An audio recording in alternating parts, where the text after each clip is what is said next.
Welcome. I'd like to welcome you all to the joint meeting of the Cotati City Council and its successor agency to the former Cotati Community Redevelopment Agency for City Council for Tuesday, September 27th, 2016. I'm going to report out of closed session on our city manager evaluation, and the only thing I have to report on that is that I've been designated as a negotiator for the city manager evaluations. And with that, I'd like to have a roll call.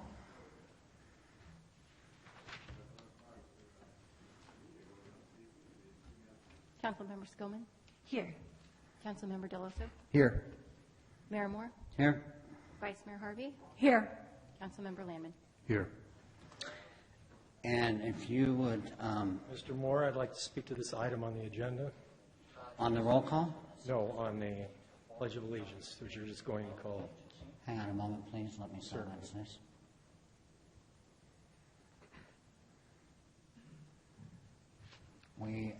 Are you speaking before an item that's a non-action item? I'm speaking on an action item. You're going to get up and pledge allegiance to the flag. We're not taking a vote on anything. Doesn't make a difference. We're not It says having We're not having a discussion on excuse it. me, Government Code 954.3 says, every agenda for regular meetings shall provide an opportunity for members of the public to directly address the legislative body on any item of interest to the public before or during the legislative body's consideration of the item. You are considering it by pledging allegiance to the flag. I want to speak to this beforehand. We have the opportunity to speak on that particular item, if you like, in citizens' business. No, Or it says on action, before or non-action during, items. Mr. Moore. No, Mr. Carmella. I'm not leaving. Well, You can either let me speak or you can have me removed, but I will not have my rights violated by you again. I told you, you have the opportunity to speak on No, any it item says you like. before or during. Do you During. understand plain English, Mr. Yes, I Moore? do. Do you, Mr. Carmella? I understand plain English. It says in the government code, that is my right to speak to this item before or during its consideration. That's what I want to do. We are not voting on that item. I didn't, it We doesn't are not say. considering It doesn't anything on say that item. It doesn't say that. Where in the code does it say it has to be an action or a non-action item? It doesn't. Any item of interest to the public. That's pretty simple, Mr. Moore. Citizens' business would allow you that No, opportunity. it's not citizens' business. This is an item that you have agendized. If you don't want to take comment on it, then remove the pledge from your agenda. That might be an agenda item down the road, but right now it is. Well, it's on there, so you need to let me speak to it. So if you'd like to join me for the Pledge of Allegiance.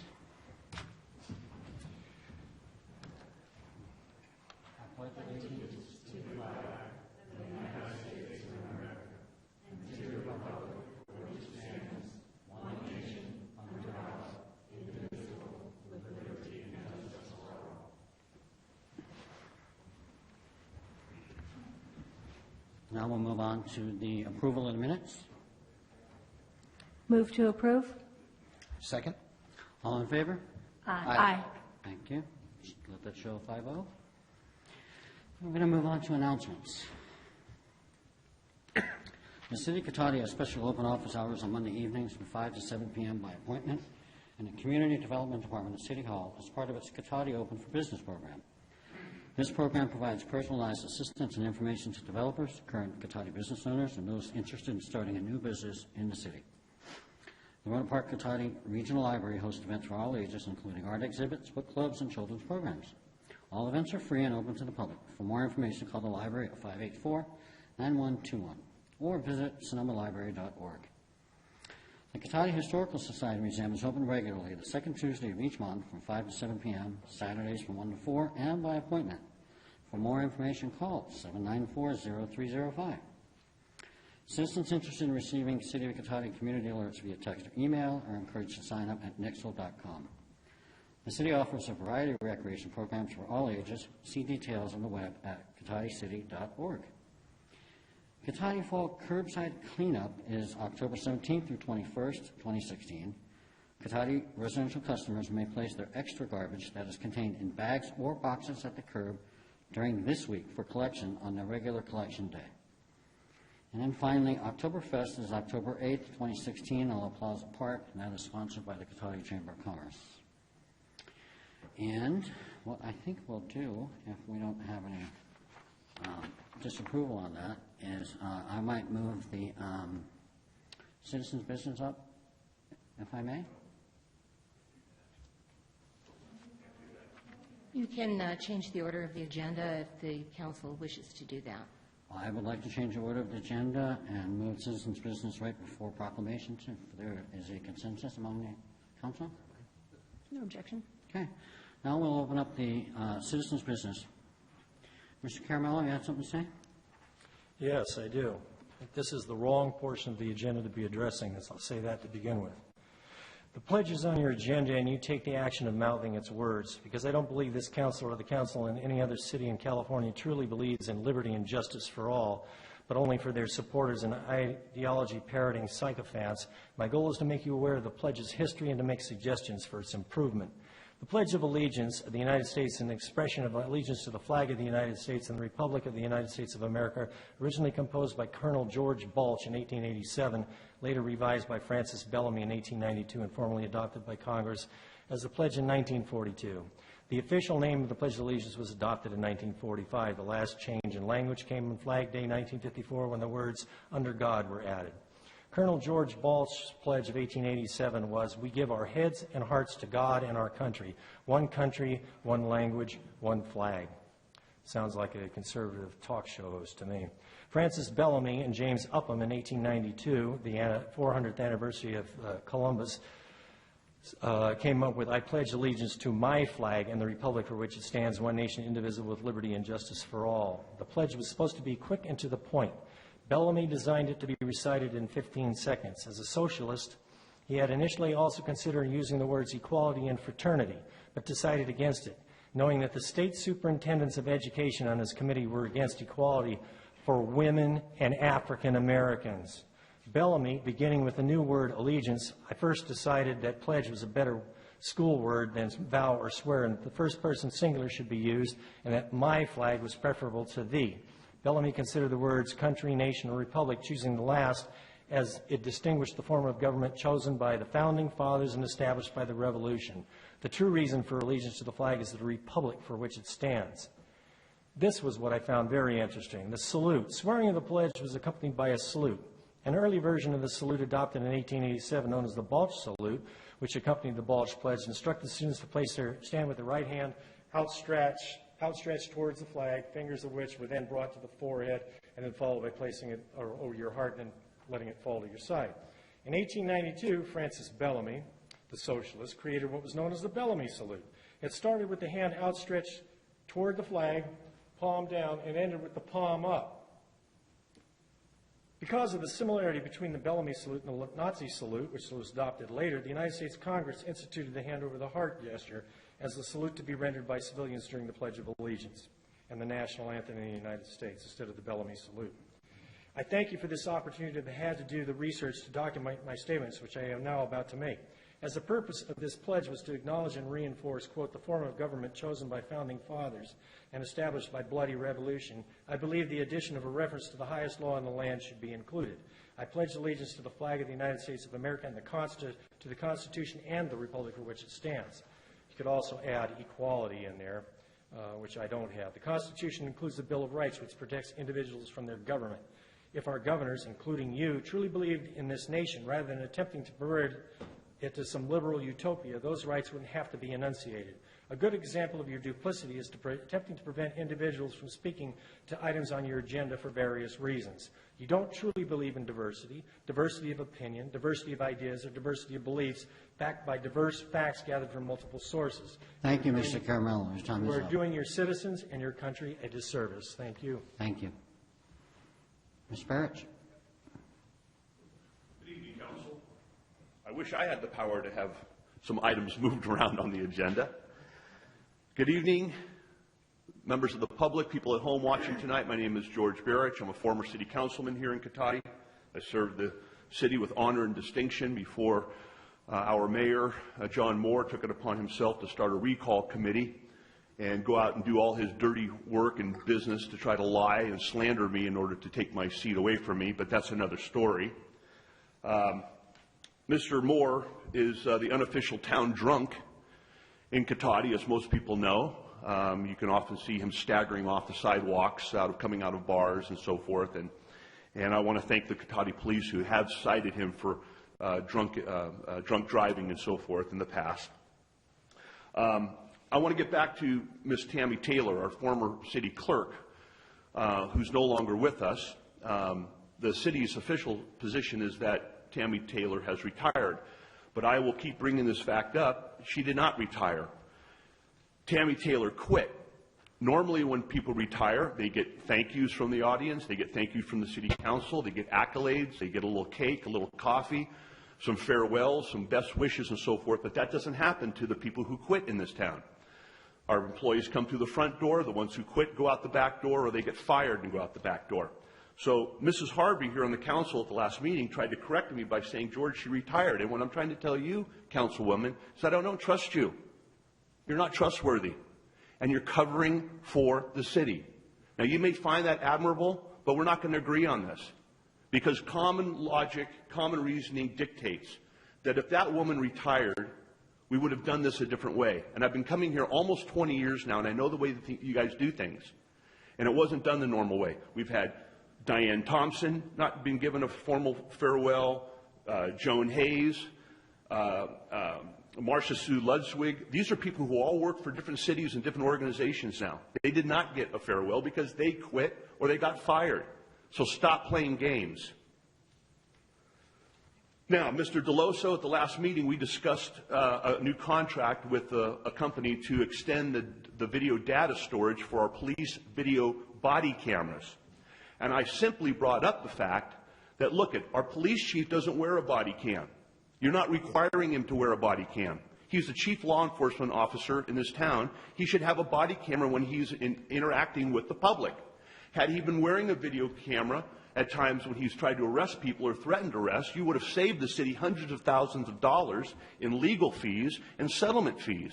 And your response to me was, Mr. Barrett, we're not here on the issue of whether the police chief wears a body camera or not. And I would correct you by saying, look, the issue was video data storage.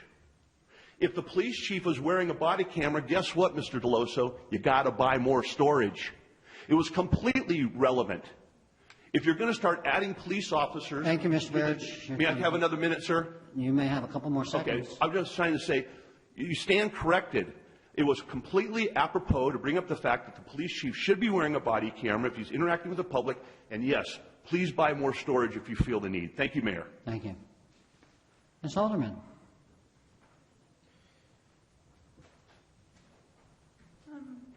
I'm very confused whether this is the Mr. Yes. This is the Pledge of Allegiance lines, or it's... This is citizens' business, so how whatever you would come like to when discuss. he was still up here? You never just stopped it? I'm just really confused, so I don't think it's legal. You guys, don't smirk at me, Wendy. You do that all the time. Do you realize that? You give me this... Ms. Alderman, stick to the point.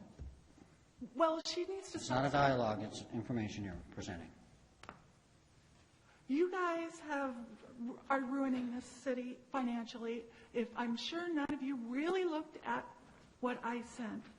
You have taken the undesignated capital reserves from almost $2 million down to $386,000 in the lab from 2014 to the budgeted for 2017. You've put you want to put another $250,000. You want to put in almost $4 million and you have $1.3 million worth of funding for downtown. This is why our Citizens Committee formed last year. We saw the budget. We saw this happening.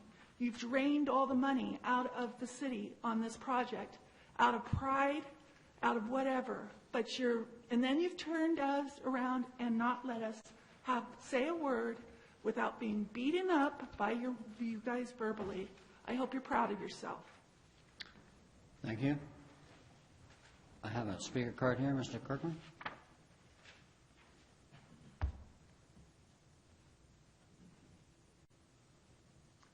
Good evening. It's unfortunate that Mr. Ableto and Sergeant Borns and a few others couldn't have their presentation before this little discord. But I did want to follow up on a few things. It was said from the dais after speakers were finished that you never have any happy news or thanks or good news. I came before this group a number of potentially years ago when you first put in the crosswalk signs, essentially saying it's a state law crosswalk. There were simply a long, narrow sign that people could see, and people slowed down for the crosswalks. They worked. And I addressed most of you and said thank you for that. I'd like to thank Public Works, who responded to citizens calling saying that they needed certain curbs painted red. I would say there should be a system in place since 1962 to paint curbs red and do other things which are standard business. Unfortunately, a lot of times now you pave roads that need it the least, so I guess you're probably painting the curbs that are already red. It would be nice to have some sort of a system and some sort of accountability and even a report. Since last meeting had a lengthy report, you should have a report on potentially your curb painting. Last meeting talked a great deal about how everything was finished. You have stops now with limit lines that are blocked out, that can't be seen, and are about 4 feet from a temporary crosswalk. Your crosswalks should look like every other city, and occasionally it would be nice if they were in a straight line. I do notice at Charles Street, potentially this is a ease for drivers. You have a handicap ramp, another handicap ramp, so now if drivers want to not bother to stop at all, they can skip right across the curb, and it'll probably save them another minute and a half or so. It would be good to kind of control traffic and follow general policy that's done everywhere else. The present lines and material downtown are laughable. In San Francisco, people get sued for not trimming trees properly. In San Francisco, they also have LED lighting. It would be great if our lighting did the same thing and was just as cost effective. I'm sorry for this approach, because I think Mr. Ableto deserves better. I think Mr. Lawrence deserves better. Thank you. Thank you. Would anyone else like to address citizens' business? Seeing none, I will close citizens' business. And then there is a item of correspondence that I believe was in the packets. Commissioner Oped? Yes, that's correct. There's Okay. correspondence from... So I have a letter here dated September 27, 2016, addressed to Mayor Moore and members of the City Council. Correspondence for citizens' business, September 27. Dear Mayor Moore and members of the City Council, I wish to publicly thank the Council, the City of Cotati, and Cotati citizens for their support and appreciation of my time working at the City. It's been a wonderful working for the past 18 years in public service, 9 of those years with the City of Cotati, first as its Deputy City Clerk and then as its City Clerk. My career has been extremely fulfilling. Indeed, the only thing more important has been my family, and I decided to retire from the City so as to devote my time to them, especially to my understanding husband and my ever-growing 4 grandchildren. I especially wish to thank current council members, Mayor Moore and council members DeLosso, Harvey, Landman, and Skillman for your encouragement and appreciation of me and the position of Deputy and City Clerk. I also fondly recall working with former council members Jeff Fox, John Gardino, Pat Gilardi, Janet Orchard, and the late Robert Coleman Sengor. I truly admire them and you all for the care and attention you have given and continue to give the city. Add to this the fact that the City of Cotati staff are professional, friendly, and caring of each other, and the city and one can see how blessed I am to have had the privilege to work there. As has been correctly noted by the City Council during previous discussions, I deliberately chose to retire quietly, without the expense of a public reception, Although my coworkers certainly made it clear to me that I was appreciated and will be missed, and I do admit to enjoying a farewell cupcake during a private moment with some colleagues after my final council meeting. Thank you again, City Council, City staff, and Cotati citizens. Sincerely, Tamara Taylor. So I just wanted that in the record on there so that we have a clarifying that we're not driving people out of the city. And now we'll go back to our other items on our agenda that we took out of order. And I'm going to move to the proclamations.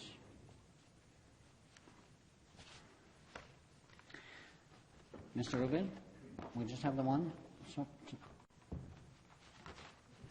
Sorry? We just have the one proclamation? Just the one proclamation, right? Okay. Mr. Robledo, would you like to come on up? And that's you.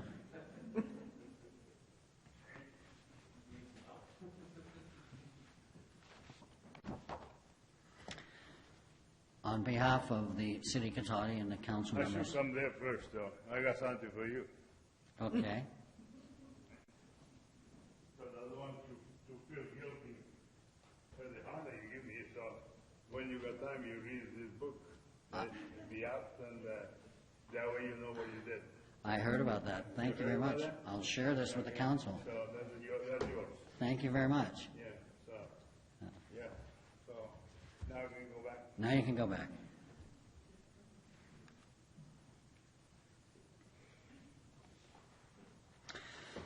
So, a proclamation of the City Council of the City of Cotati in recognition of Art E. Bleto's 90th birthday. Whereas Art E. Bleto has been and always will be highly regarded as a longtime resident of Sonoma County and an active participant in Cotati.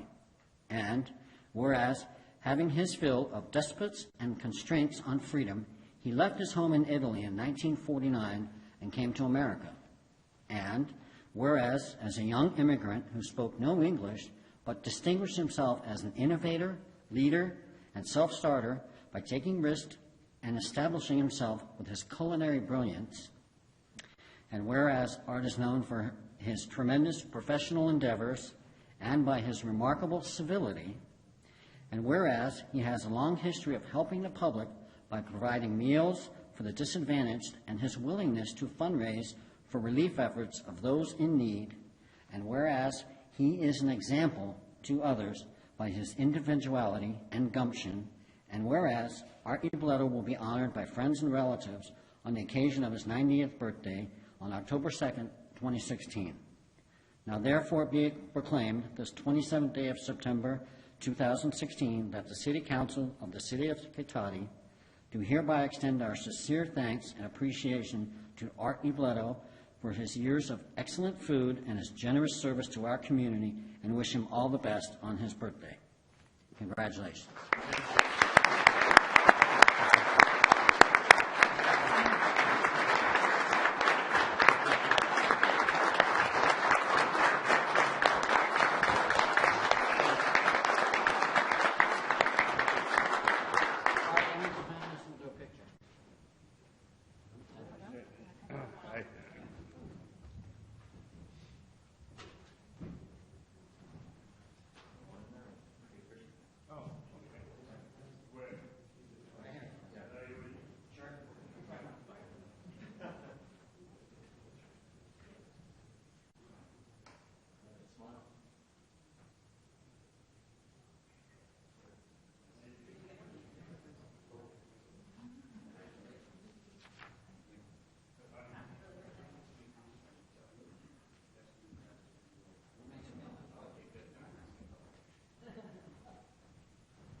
Thank you very much. This is the second one tonight. Oh no, third one. One is in Cloverdale and Rohnert Park, and here tonight. So I got every city in the county. I have to go through this. So, Yeah, but you're the closest to us. right. It cost me a lot of book. So I really appreciate it. And Cotati is my town. And since I come out of the boat, I landed in Cotati and moved. That's 67 years ago. So most of you never born yet. So I moved one time from 2 miles south to 1 mile north. I live in Stony Point all the time. So because I realized that there is no other county or another town like better than we are. So I don't gonna move because I love it.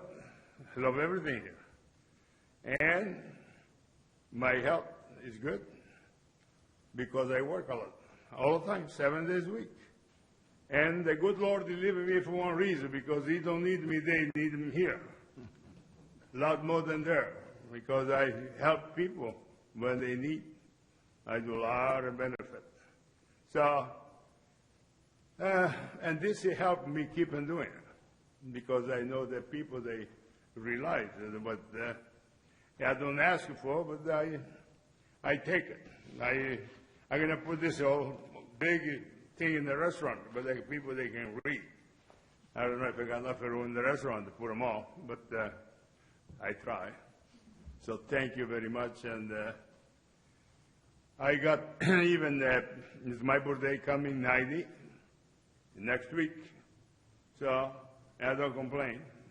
I only work, I decided half a day from after I reach 90, it'll be only half a day. Because they claim I work too much. So I'm going to work from 6 in the morning to 6 in the night, and that's half a day for me. and because they say, then I go to the restaurant after 6. So if you guys never been there, you better come there. If you want to eat pasta and pesto, you see the pesto is very polenta, very, very, very popular. Number one. Gnocchi. Oh. All right. Thank you so much and appreciate it. And I'll see you the next one when they reach on 100. All right, we've got a Because couple. I having a party every 10 years. Okay? So we had a huge party for the 80. Now we're doing the 90 in the fairground. And then we have to wait for 100. So I already wrote them as a... Hang on a minute, Art. We've got a few comments that I think the council would like to share. Councilmember Lemon? Certainly. Well, Art, I know you've done a lot of work for the community, and I know you've done a lot of work for politicians.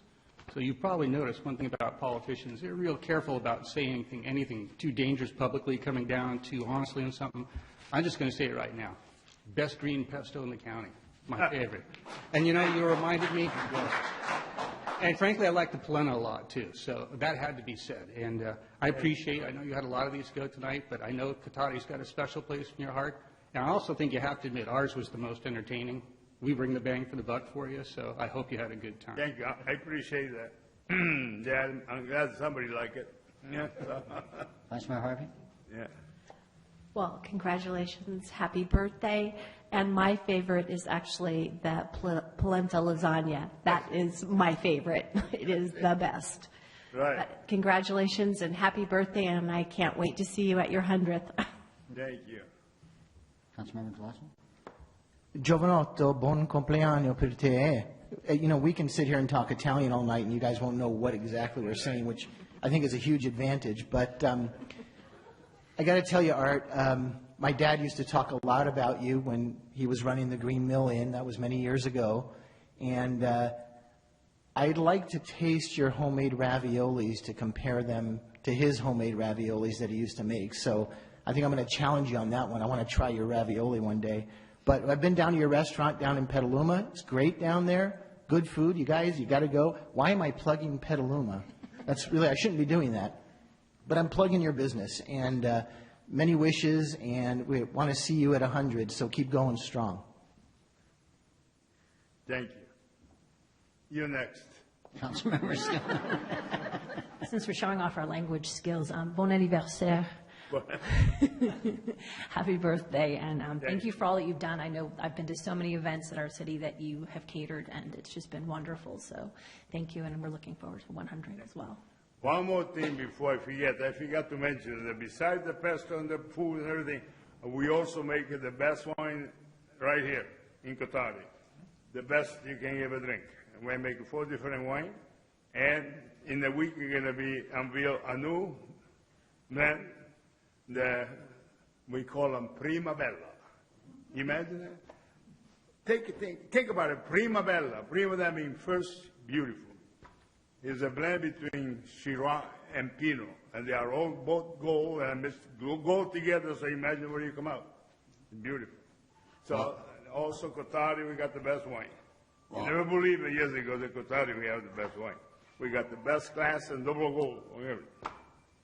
And I'm sure you're one of our best proponents of that. Yeah. Yeah. So I want to thank you, Art. I remember the first time I met you was doing the first Kids Day, where you came down and helped with some of the Andreoli family and cooked some of the pasta originally over 30 years ago.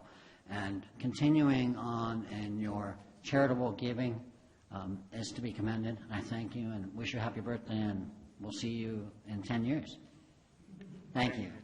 thank you. Thank you very much.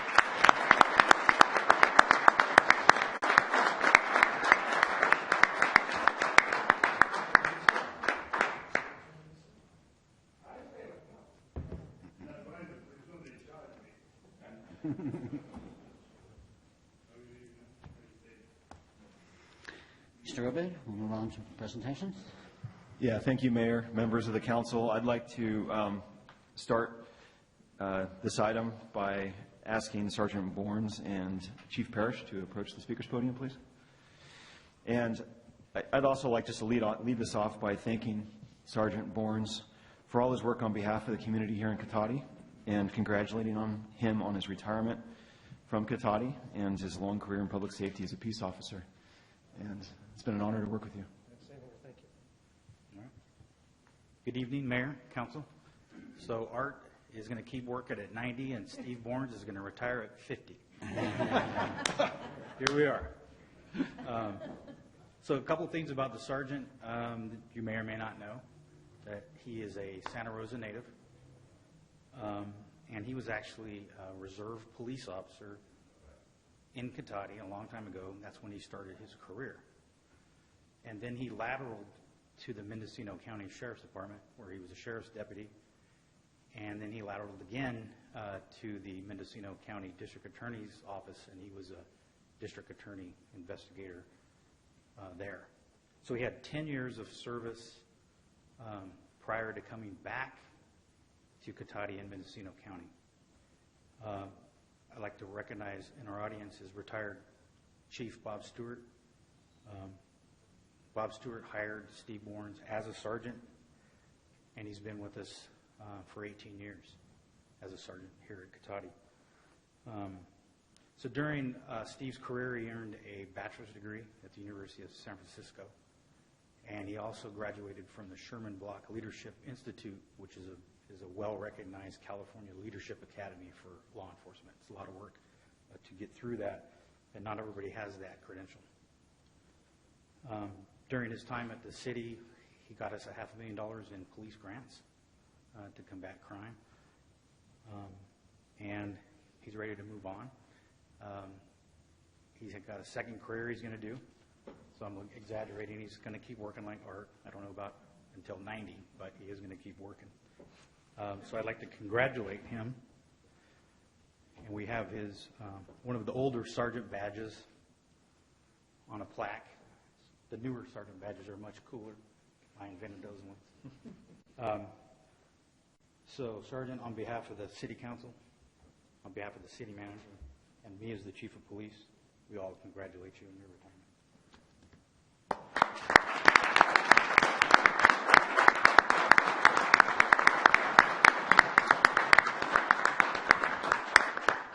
So, thank you, Mayor. Thank you, Chief. Steve, got some parting words? Nice parting words? Oh, I would have nothing but nice parting words. The city has given me the ability to do over the last 18 and a half years exactly what I started doing 28 and a half years ago, and that's taking care of and protecting people. It's what I've enjoyed. It's what I signed up for this job for, and it's been a great place to do that.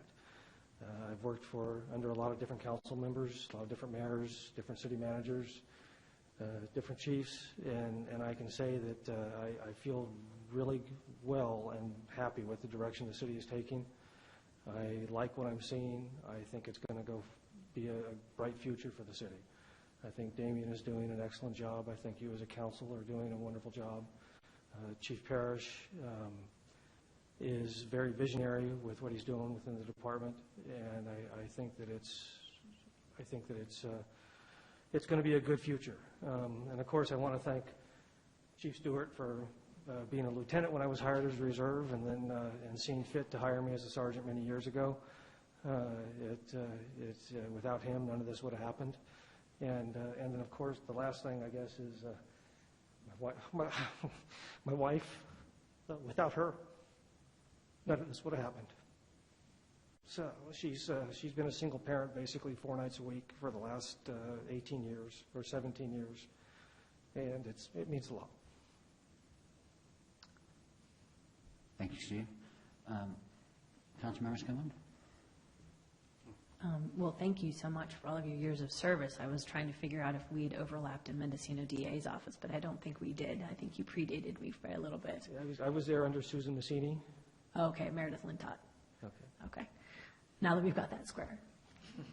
Anyway, thank you so much. I mean, it really is an unforgiving job sometimes.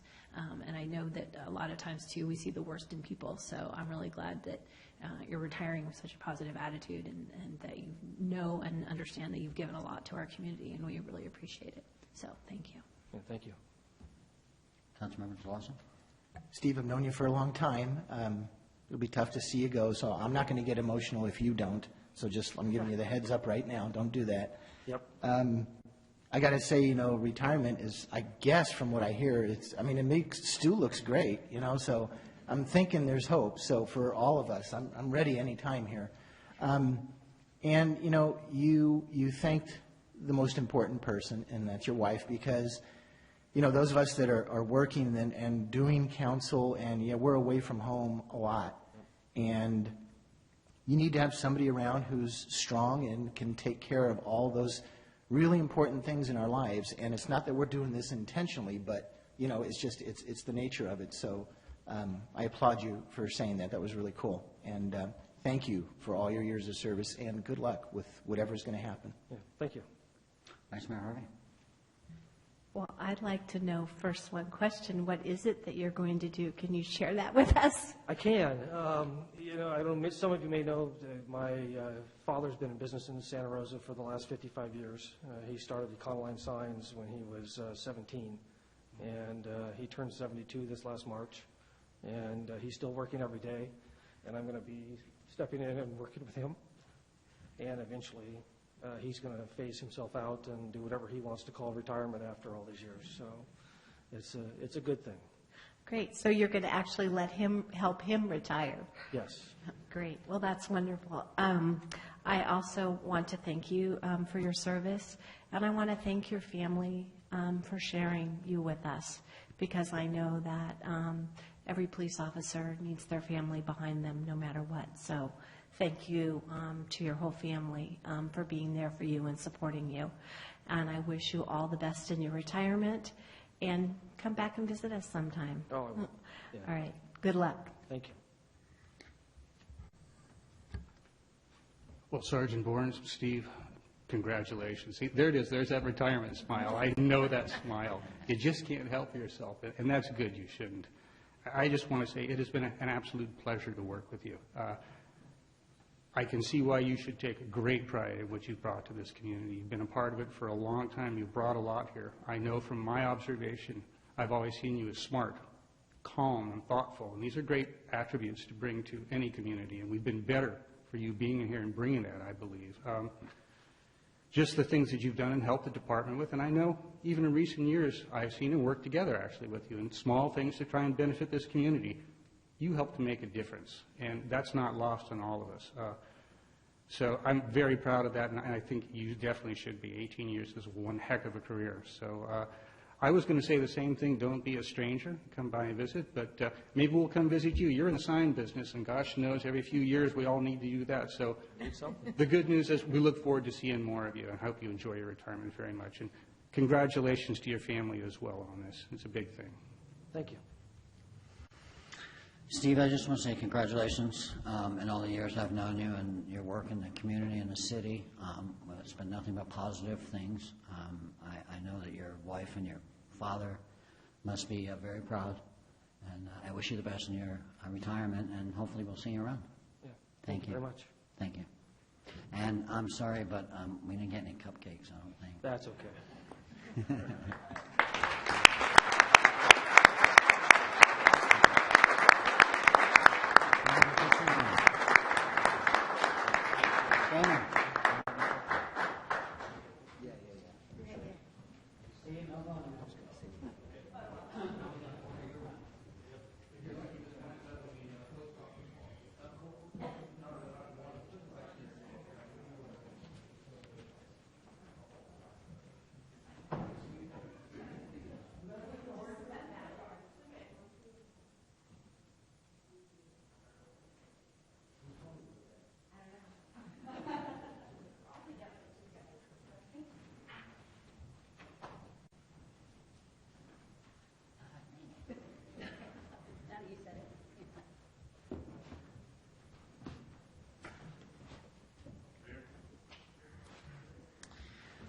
Now I will open it up for public comment. Mr. Burke? Members of the council and the public, I'd like to thank Sergeant Borns for his years of service here in Cotati. Many years ago, when I was on the council, I was able to get on a police ride-along. I went on 4 police ride-alongs while I was on the council, at a time when none of the other council members wanted to go on a police ride-along. Can't really figure it out, but Steve was the first officer I went on a ride-along with. This man was genuine, kind, open, considerate. His sense of duty was very evident. In the years that followed from that 4-hour ride-along, I was able to talk to Steve on a very personal level. If I had a concern, he was available. He was always professional, intuitive, very, very intelligent. I think we're very proud to have officers like him in Cotati because, as you know, and this is no secret, we have a lot of officers that come through the front door and they go out the back door. They don't cut the mustard sometimes. They quit. They get fired. Steve's been here. He's gone through the years with us, the good and the bad. And in police departments, you got to play a little politics sometimes too. And that's not easy for these officers. There's a lot of things going on behind the scenes in police stations. And you got to give these officers who put in this kind of dedication in years a lot of credit. At times, I bet it was tough to stick it out. And this is a guy who stuck it out. And I think he's a role model for our police department. I always thought that he might become a future chief of police here in town. I'm very happy to see him go on to other endeavors. But it should not go unspoken that this is quite an accomplishment.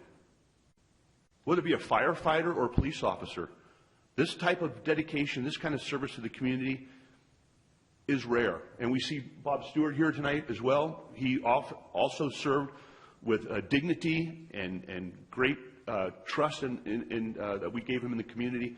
And Steve, we wish you the best of luck. Godspeed. Thank you. Would anyone else like to address the public comment? Okay, seeing none, I'll close it. Thank you. Now I need approval of the final agenda. No changes? Thank you, Mayor, members of the council. I just wanted to point out there's a couple items that were received after the agenda was published, which are available for everyone. And also item 11A, the AB 1600 fees, we have to defer that item to a future meeting. Okay, so that's coming off the agenda on the consent. Correct. So that's the only consent item we have. Okay. Okay, we've already taken care of citizens' business. Now we move on to the public hearings. And 12A, an ordinance on the City of Cotati amending Chapter 17.38 titled Signs. Direction writing just talked about. Pardon me. Skipped over that. Direction on any future agenda items, council members? No? Interrupt me for that. So sorry. An ordinance of the City of Cotati amending Chapter 17.38 titled Signs and 17.90 definitions of the Cotati Municipal Code to ensure content neutrality in temporary and off-site signage. And it's all yours, Ms. Parker. Thank you very much. Good evening, Mayor and council members. This public hearing item before you, as you mentioned, is a proposed amendment to our signage regulations, which is an amendment to our municipal code. And the amendments are primarily driven by a 2015 U.S. Supreme Court case that basically found that city or municipal regulations on signage that were based on the content or the message of the sign were unconstitutional. And our sign code, like many other jurisdictions, did make differentiations in duration and size and sighting standards based on the type of sign that was being regulated. So the proposed amendments before you tonight remove those differences. And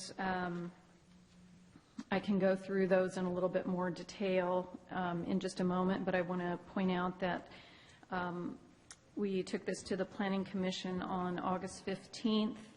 They held also a public hearing and made a couple of additional modifications, which are shown in the proposed ordinance in bold so that you can see a couple of changes that were proposed by the Planning Commission.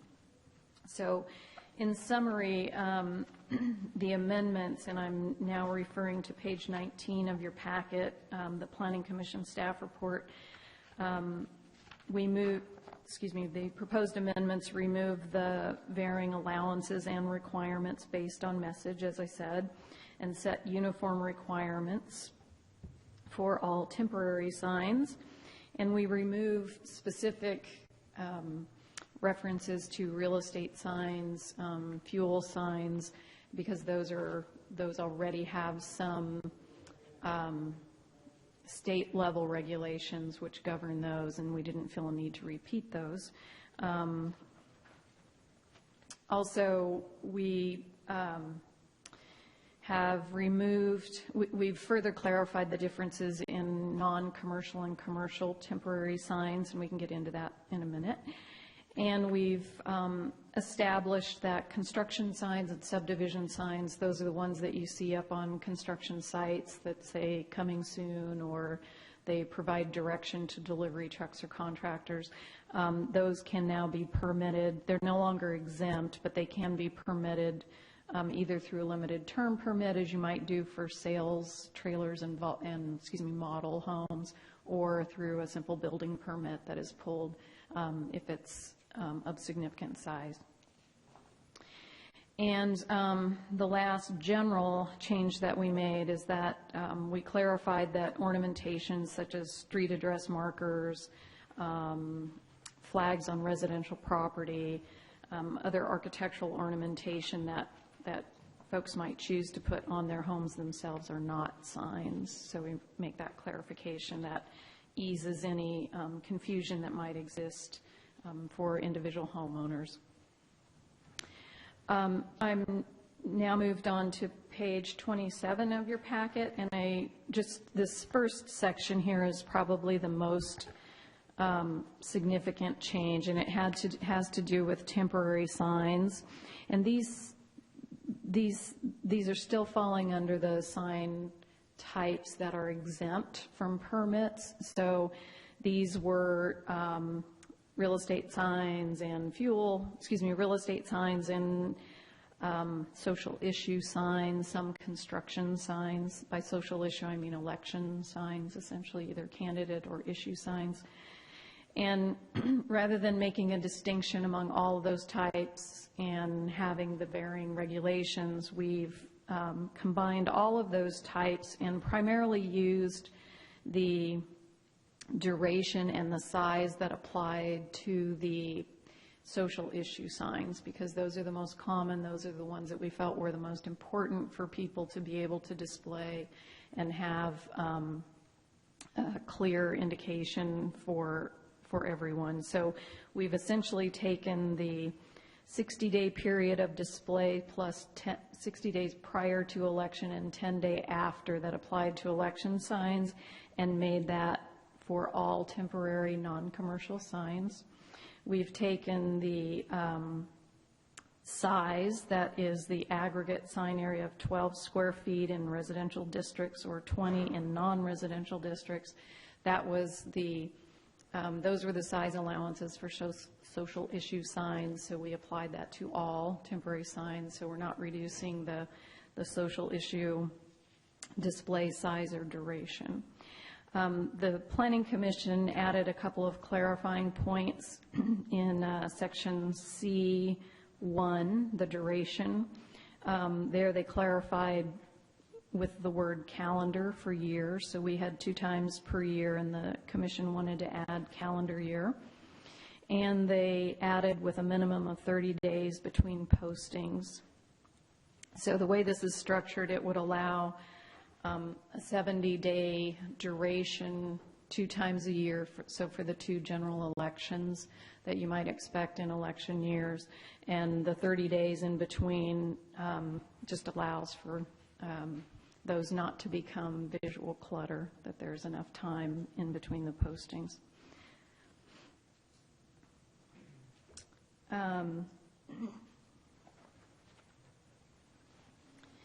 We had a recent case of the construction and subdivision signs with the Village Walk project that's out on East Cotati. Those are approved through limited term permits or event permits. So we applied more or less reasonable size and height restrictions to those signs, and they seem to work for everyone. We used it as a test case for this to see if it worked, and it seems so far to be working fine. The duration for limited term permits is a year, up to a year. So it could be a 3-day event, could be sales trailers like the model homes are. So the limited term permit allows the deciding body, whether that's the community development director or the planning commission, to make decision on signage not based on content but based on what the application is. The other piece that I think is important to mention is that there was a prior allowance for off-site commercial signage. And I'm now on page 30 of your packet, 30 and 31 of the packet. And because we couldn't we couldn't carve out specific allowances or limits for directional signs because that is content, this section would now apply to several different types of off-site signs. And so we strengthened the regulations a little bit by making sure that the visibility of signage on the receiving parcel. So let me just back up a second. Off-site signage really refers to, they're commercial signs, and they refer to, say, a business is hidden, is off the main street, and it's hidden from view either by structures or landscaping or just because the angle doesn't give them good visibility. They could before apply for a sign that says, X business this way, and it could be located off-site.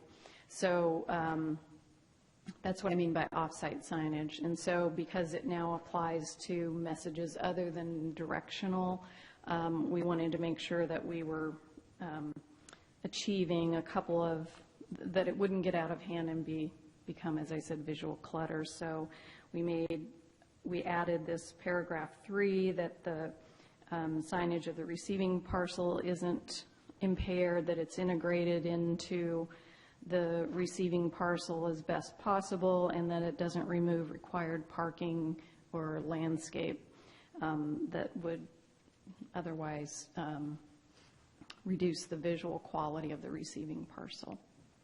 So those are what I feel are probably the most significant or most potentially impactful modifications that are being proposed. So with that, I'm concluding my presentation. I'm happy to answer any questions that you might have. Thank you, Ms. Parker. Any questions from the council? Vice Mayor Harvey? I have a couple of questions. One has to do with flags. It says the height of a flagpole shall not exceed 12 feet. 12 feet is not a very tall flagpole. Even in a residential area, I was looking at some, kind of around the city where people have flagpoles. And I didn't get a tape measure out, so I don't know exactly how tall they are, but my guess would be that they're probably somewhere around 18 feet, if I had to guess. So I would like us to make sure that we're not limiting people having, flags in their yard by it saying 12 feet. And the second question is, in the prohibited sign section, am I to understand that that means like all of those signs that are kind of those waving flags and the A-frames and all that stuff, those are all prohibited signs? Yes, I can respond to both of those.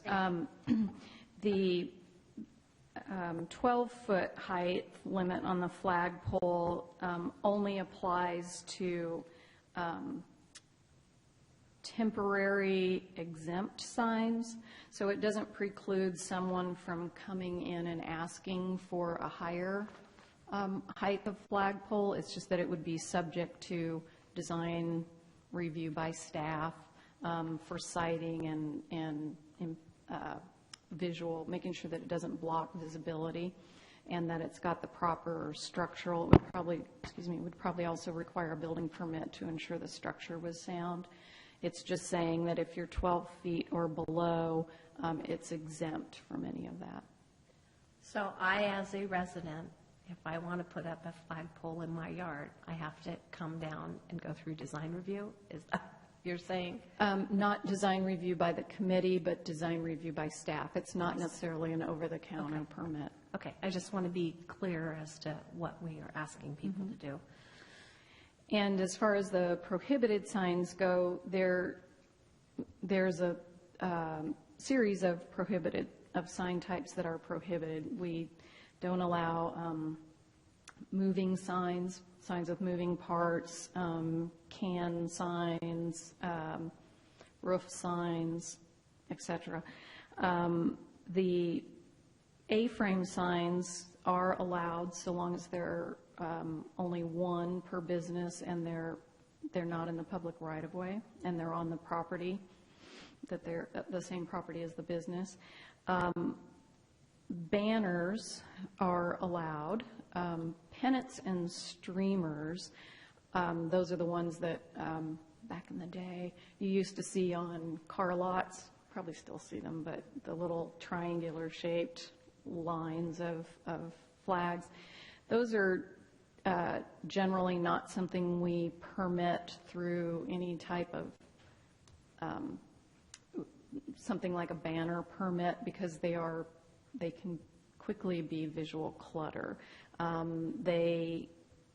The streamers themselves and the pennants can be approved through a limited term permit that's associated with an event. So would that mean, the ones I'm talking about, they look like a flag on a sailboat. That's the easiest way I can explain them. They have like a plastic thing that goes up, and that they're like kind of really popular right now. It seems like they're everywhere. Yes. Those, I would consider those to be a type of banner or streamer, and they are prohibited, yes. All right. Thank you. Yes, and when we see those, we generally ask them to be removed right away. We haven't had to cite anyone for that. People are generally cooperative with it. They seem to be the new wave thing for some reason. They are, yes. Okay. Thank you. Those were my questions. Councilmember DeLosa? I didn't want to get into minutia, but I have just a question, and this is under, well, it's on packet page 29, under the miscellaneous signs. So item 4, was there a reason historical was changed to architectural? Because I've always referred to what I think you're referring to as historical markers, historical signs. Is there a reason? Is it just a broader term you were using? It again could be construed or applied to be based on content. So there's nothing that allows or that differentiates between markers for something that you want to commemorate and just general signage. So the fact that you might be marking the history of a particular building or site makes it content-based. So we broadened that term to architectural markers. Okay, so it was a broadening of that term. It was, yes. Because I know that the issue came up during the 50th anniversary several years ago. It's never come to fruition, and it may never, but the idea of some of the more historical buildings in town, marking them with some kind of an identification, this building used to be, it was built in, that kind of stuff. So that seems like it would fall under this anyway, but I was just curious why, so thank you. Councilmember Skilling? Actually, no, I think they've covered it. Thank you for the presentation. Thank you. I did have a quick question on page 29 when you're talking about the flags, and the length of the flag shall not exceed 1/4 the height of the flagpole. In La Plaza, across from the firehouse, how tall is that flagpole? Is that over 30 feet? It's pretty tall. Yeah, I believe it is, because our bucket truck doesn't reach the top, and that's at least, 40-something feet, so it's in excess of that. So if we adopt this, we're not in compliance with that. It's non-residential, it's commercial. Yeah, so this applies to residential, and it's, well, it's not, the height limit that Commissioner Harvey brought up is residential, but the 1/4, you're right, it would apply across the board. And I'm not sure how the size of the flag was determined, but the primary concern here is not just visual, it really has to do with an evaluation of the load that's put on the pole, and that should be evaluated through a structural engineer, through a building permit. So there are other people probably better qualified to see to say that it does or doesn't comply. I haven't noticed it, to be honest. I'm not certain if it's below 30 feet. It appears to me that it's awfully close. And I wouldn't be surprised if the size of the existing flag on there is larger than 1/4 of the length. So maybe that's something we'll look at and address. Well, and I will say that these regulations that we're looking at right now, the flags are here for context. We're not proposing any changes to them. I'm certain that there are probably flags and flagpoles all over the city that were installed possibly with permits before our current code was adopted. So we're not proposing to go back and make everyone comply with this. This would be going forward. And certainly anything that was installed newly, we would be looking at it to make sure it met the regulation. Thank you. Okay, with that, I will open it up for public comment on this item, if anyone wants to speak on this item.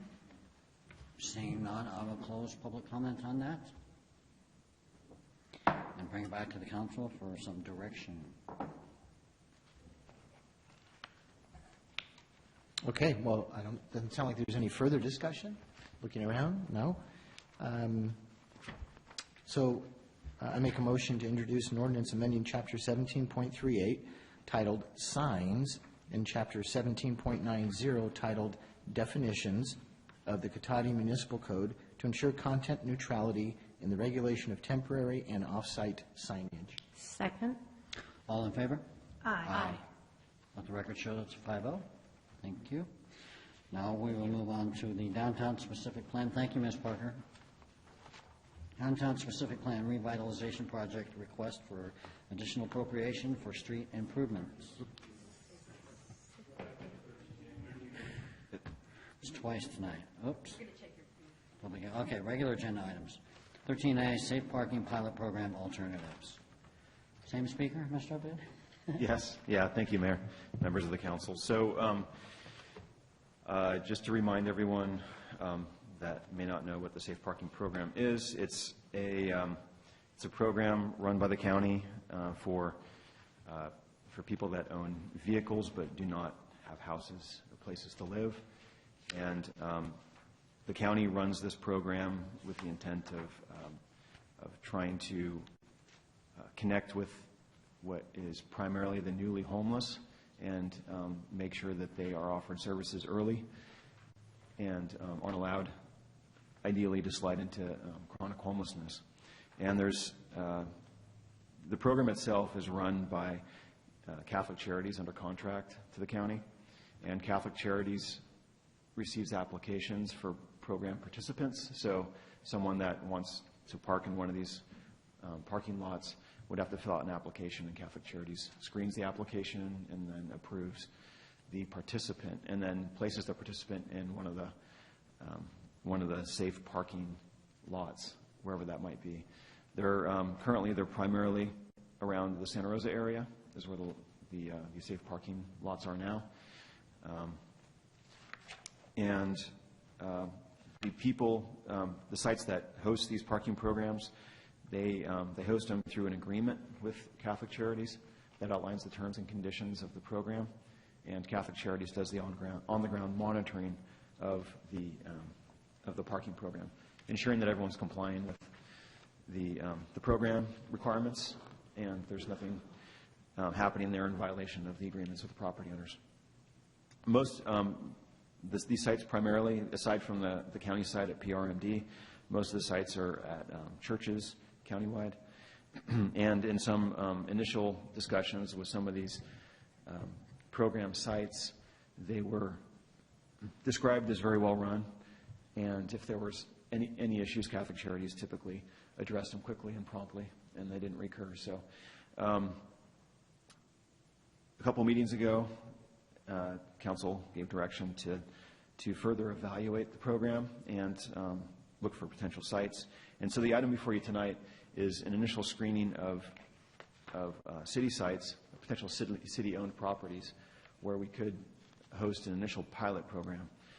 And in the staff report, you will see a recommendation. There's a table of all the sites and some of the pros and cons with the sites, with the city-owned sites. And in the staff report, you'll also see a recommendation that the St. Joseph's Park and Ride site be utilized for a limited duration pilot program. And I think it's important to note that this site will not be available in the future, as it's expected that it won't be under city ownership within a year from now. So it's good for a limited term pilot program to assess the program, but it wouldn't be a long-term site. But it meets most of the criteria to get something going pretty quickly and just see how it runs and what sort of impacts we see, if any. And the mechanism to do it, attached to the staff report, is a draft of an emergency housing resolution, which would be the mechanism that would allow a pilot program on city properties. And any sort of program that were to happen on a private property is more complicated for a number of reasons. So we're proposing that the pilot program be done on the city property initially, just to assess the program. And at the end of the pilot, as I mentioned, there'll be an assessment of the program, at which time the council can decide what, if any, further action they wish to take on the safe parking program. And this program wasn't in the 16-17 work plan, so the recommendation in this report, staff report, is to consider a permanent program with strategic planning for 17-18. And the ordinance and public outreach for a permanent program, including on private properties, would be a significant task. So it would be a good place to insert that discussion if that's where the council wants to go ultimately. And as I mentioned, attached to the staff report is an example draft resolution. It's not for adoption tonight. It just gives you the form of the resolution, the kind of findings that will be in the resolution, and some draft conditions. And the main things that, assuming the council wants to proceed with this tonight, the main things that we'd be looking for is confirmation on the location. Like I said, the staff recommended location is the St. Joseph's Park and Ride for the limited duration pilot program. Confirmation of the hours of operation, and the draft resolution, you see that the hours there are 7 p.m. to 8 a.m. It's just a starting point for discussion. And the duration in the example staff report is through December 31st of 2017. The idea there just being that it would give us time to discuss it during strategic planning, potentially implement some sort of work program for 17-18 that would create to create a permanent program and give some time for that permanent program. All the ordinances and outreach and all that stuff to be created and put in place. With the caveat, of course, that if that it could be terminated earlier by City Council action if the Council decides, and also with the other caveat that if this property were to get sold in the intervening time, that the program would terminate with the sale of the property, on that property. And then lastly, just the number of spaces that are proposed. In the draft resolution, there's a proposed 10 parking spaces. So with that, I would be happy to answer any questions. Thank you, Mr. Obid. Thank you for bringing that back in a timely manner for us to talk about. I think I'll start with questions for staff down here with Councilmember Skillman. Did you have any for staff? Not right now, thank you. Councilmember DeLosso? No question, but I want to thank you because I know we've been talking about this for some time, and for seemingly taking to heart that number that I threw out there, because 2 to 4 parking spaces just didn't really do anything for me, and I think I threw out sort of 6 to 10. So it was nice to see the range and also the diversity throughout the city of potential sites. But I think as a pilot program, there's some great recommendations here. So I look forward to hearing from the rest of the council and from the citizens. Thank you. Vice Mayor Harvey? I have no questions. From staff. Okay. Councilmember Landon. Thank you, Mr. Mayor. One quick question comes to mind, City Manager Obid. So I would agree with staff assessment that especially for a public site for a temporary program, the St. Joseph lot is perfect. It meets all the needs.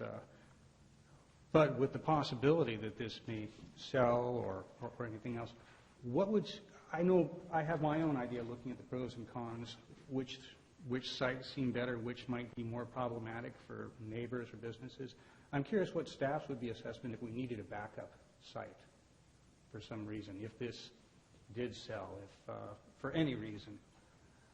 What would be the direction you'd go? I'd be interested in hearing that because it seems like some thought might be put into that initially because it seems like a possibility. And I'd hate to start something up and then have it be cut off too early.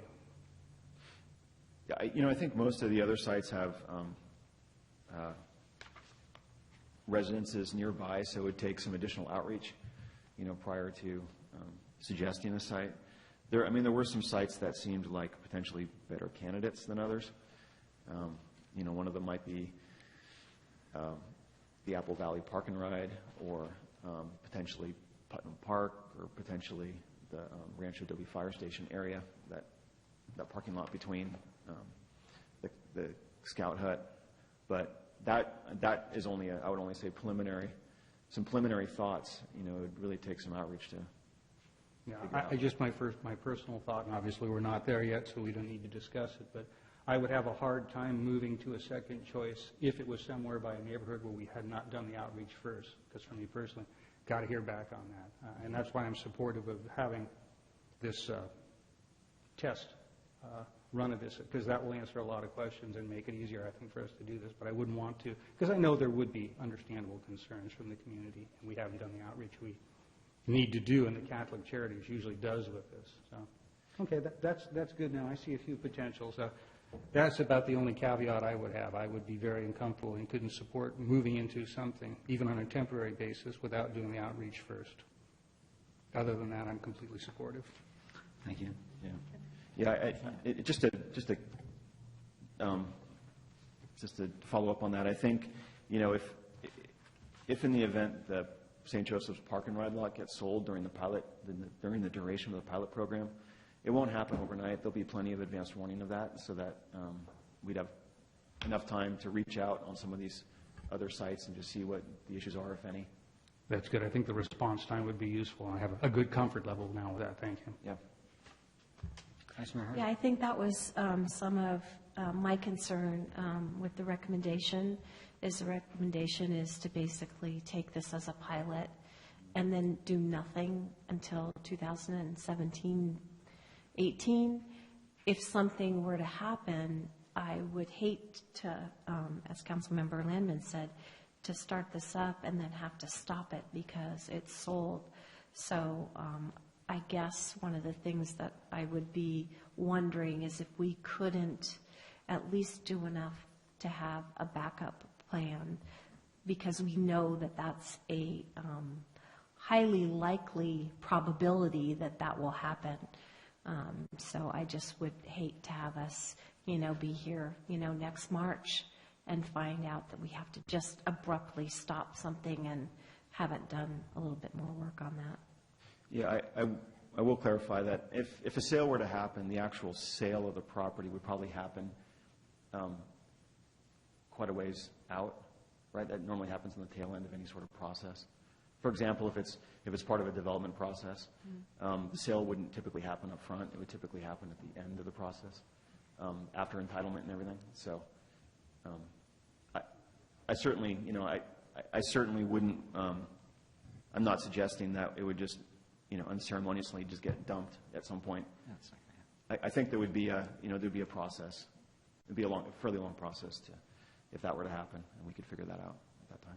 So is it fair to say that if it looked like that was happening sooner rather than later, that we do have options for you to look at other alternatives? We do, yeah. Okay, thank you. That makes me feel better. Thank you. And I thought that Damien referenced that we would also continue to look at this through our strategic planning and things like that moving forward. So it'll be something I'm sure that we'll be looking at as it matures. And I don't have any other specific questions. I thought it was a pretty good report. Thank you, Damien. And I will open it up for public comment. Ms. Alderman. One thing you're not considering about the St. Joseph's Park and Ride is it is an active Golden Gate Transit bus stop. There's people like my father that went 25 years down from that stop down to San Francisco. There's 2 buses that leave at 5:30 and 6:30 in the morning, and then there's one every hour that they do use that parking ride. You've already taken out their bus shelter and moved it down the street by 500 yards. And these are not people that are going to be ones that show up at these meetings. My father left at 5 a.m. He got home at 7 p.m. He was exhausted 5 days a week, 36, whatever. These are the people that are affecting. I think the parking program went till 7 a.m. These people will be there at 5 a.m. There's a lot of problems with the St. Joseph parking lot being there. Why can't we use right here by City Hall? There's lots of parking here. There's right by the park. It's near the police station. They're there. It makes no sense to go to St. Joseph. Thank you. Thank you. Mr. Parrish. Council, this is a terrible idea.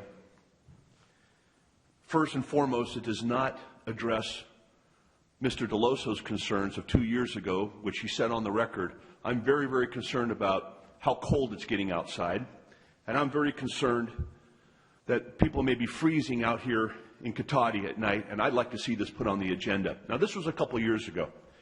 This does not address that. Having 10 parking spaces where 10 cars or vans or trucks are going to be out there and people freezing to death in these little tin boxes out there is not a solution. There's no running water down there at that parking lot. There's no lavatory facilities. The road noise, the freeway noise is horrendous. I know because I live over there and my house is pretty soundproofed and I still have a hard time sleeping. That's a terrible spot.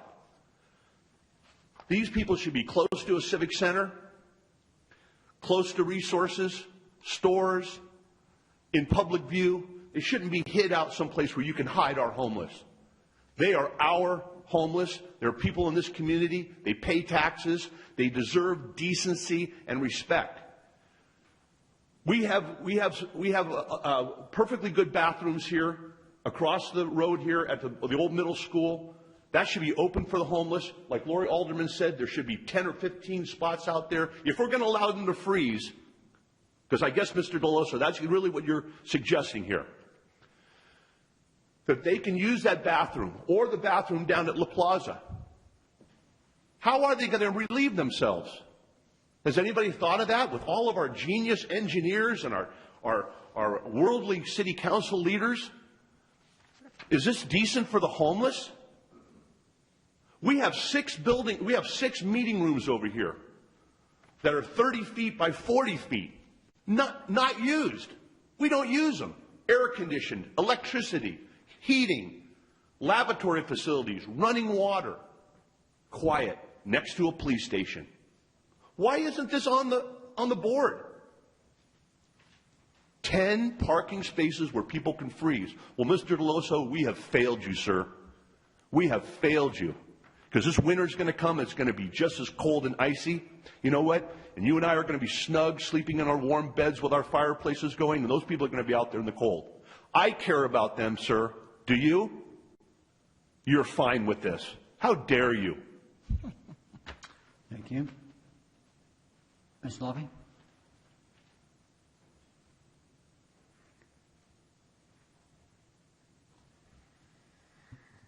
Good evening. I'm Adrienne Lobby. I live at 1 Kingston Way. I wanted to thank the staff and Damien for the research. I thought it was more thorough than I expected, and I appreciated the work and the recommendation. This is a program that has been tried and true now. I spoke with a woman who is part of the Safe Parking program up in Santa Rosa recently. She was in her 70s. She lost her husband, and then she lost her house during the housing recession. She thought she got gypped by a bank. But in any case, she said to me, everything's different when you're homeless. Nothing works the way you think it should. And I think what she's talking about is the lack of permanency, that you don't know where you're going to be sleeping at night. You don't know, have a stable place to come back for it. You don't know where people can't find you who want to help you, whether they're police officers or social workers or your family. They don't know where to find you. Of course, we want people to be in homes. We want them to be warm. And the county has got its plan going, and I know that Cotati is going to be looking at that as it comes down the pike, and it includes using unused buildings as possible things. I think what's happening here is that we're finally realizing that the feds cut the money for low-income housing back with Ronald Reagan, and they haven't put it back. And we've been sort of waiting for them to do that. Well, they aren't going to do it anytime soon. 85% of the people who are homeless were homeless because they were in Sonoma County. So now we have to do something. And I think the emergency order, we tried that in Santa Rosa. It's worked out really well that way to take care of the legalities of the whole thing. Santa Rosa is now working on a program for safe camping because they realize that not everybody's in a car. And it's all just, it's like stopgap. It's like, well, what can we do? And we can do this, and I think the park and ride out there is a good thing. The porta potties will be brought in if people are concerned about that. And I wanted to mention the city of Sonoma, which decided to do 5 parking places. So we're ahead of them, and I'm proud of that. And thank you very much. Thank you. Would anyone else like to address this during public comment? Seeing none, I'll close it and bring it back to the council. Mr. Mayor, I have a variety of comments I'd like to make, if I may. No doubt. Yeah, no, sure. So are you going to listen to them? Because I'm not in dialogue with you. This is not a fix for homelessness. Clearly, it's not a fix for homelessness. It's a meager, small starting point. And for people to put words in my mouth that I'm going to let people freeze outside is asinine and makes no sense because never been my intent. So do not put words in my mouth. I think that this is just a small start. Can we look at possible vacant facilities down the road? Absolutely. This is a pilot program. What we're doing is we're giving people who may have just lost their home for any reason. I already talked about this 2 weeks ago at our meeting. Apparently not everybody heard that. And all we're doing is giving people that have just lost their home a chance. It's a chance to get back on their feet. Maybe they haven't lost their job yet. They still have a vehicle. When it's freezing cold outside, it's freezing cold in the vehicle, absolutely. But we're here to give them just a fighting chance. And this is a good start. Where was this when other people were on the council and we had a homeless issue? It was never brought up. That's unfortunate. So I think that this is a very good start. Is it the miracle cure? Absolutely not. It's got a long, long way to go. I have a question under the emergency shelter resolution, which is what I would be interested in making a motion on, saying that, because I don't think we need to do this every 30 days like the emergency resolution would allow, but that it would be valid until it's rescinded. So let's say something happens with that property and we're made aware of it. My concern is not what I heard from my other council members here. That's not at all a concern of mine, because I think there's more than enough time. I don't think there would be something that would happen so quick that there couldn't be a reaction to it. My concern is after we take a motion to, let's say we have to end the program at that location and find another one, how long does it take after our action for that to be rescinded? That's a general question, because I think it's like if we take an action on something, what is that waiting period before it becomes official? Well, the resolution would be official upon adoption. So on adoption, okay. So that's one question I had. I certainly sent a note to the city manager and mentioned that I thought that the St. Joseph's Park and Ride would be best for one reason, because there was no immediate neighbors. Is it going to be noisy that it's near a freeway? Yes. Is it a safe place for somebody who may have just lost their home to spend a night? Yes, it is. And that's what we would do. I think another really good location could be the Scout Hut parking lot. But my question there would be, how many functions a year does the Lions Club have? I don't know the answer to that. I've put that email question out. I haven't gotten a response back. That's my bigger concern here, is events that go on in different rooms in City Hall. I mean, there's a lot of evening events that go on. So I have a little bit of a problem with that. Knowing that what we're doing here is we're looking at establishing a pilot program. This is just a starting point. And again, when you're looking at all the other programs and it's 2 to 4 cars, the exception of up at the building up at Sonoma County Planning, where I think it was 50-plus cars that are there, the fact that we're sort of opening this up with 10 spaces, I think is huge. Again, it's a small step, but it's a step that's never been taken, never been made, and is now being made. And that's something that I think we should be proud of. And maybe it'll grow into something bigger. We don't know. This is just a pilot at this point in time. So I want to just correct and make sure that statements that some people are putting in my mouth are absolutely false and come from no fact whatsoever. Thank you.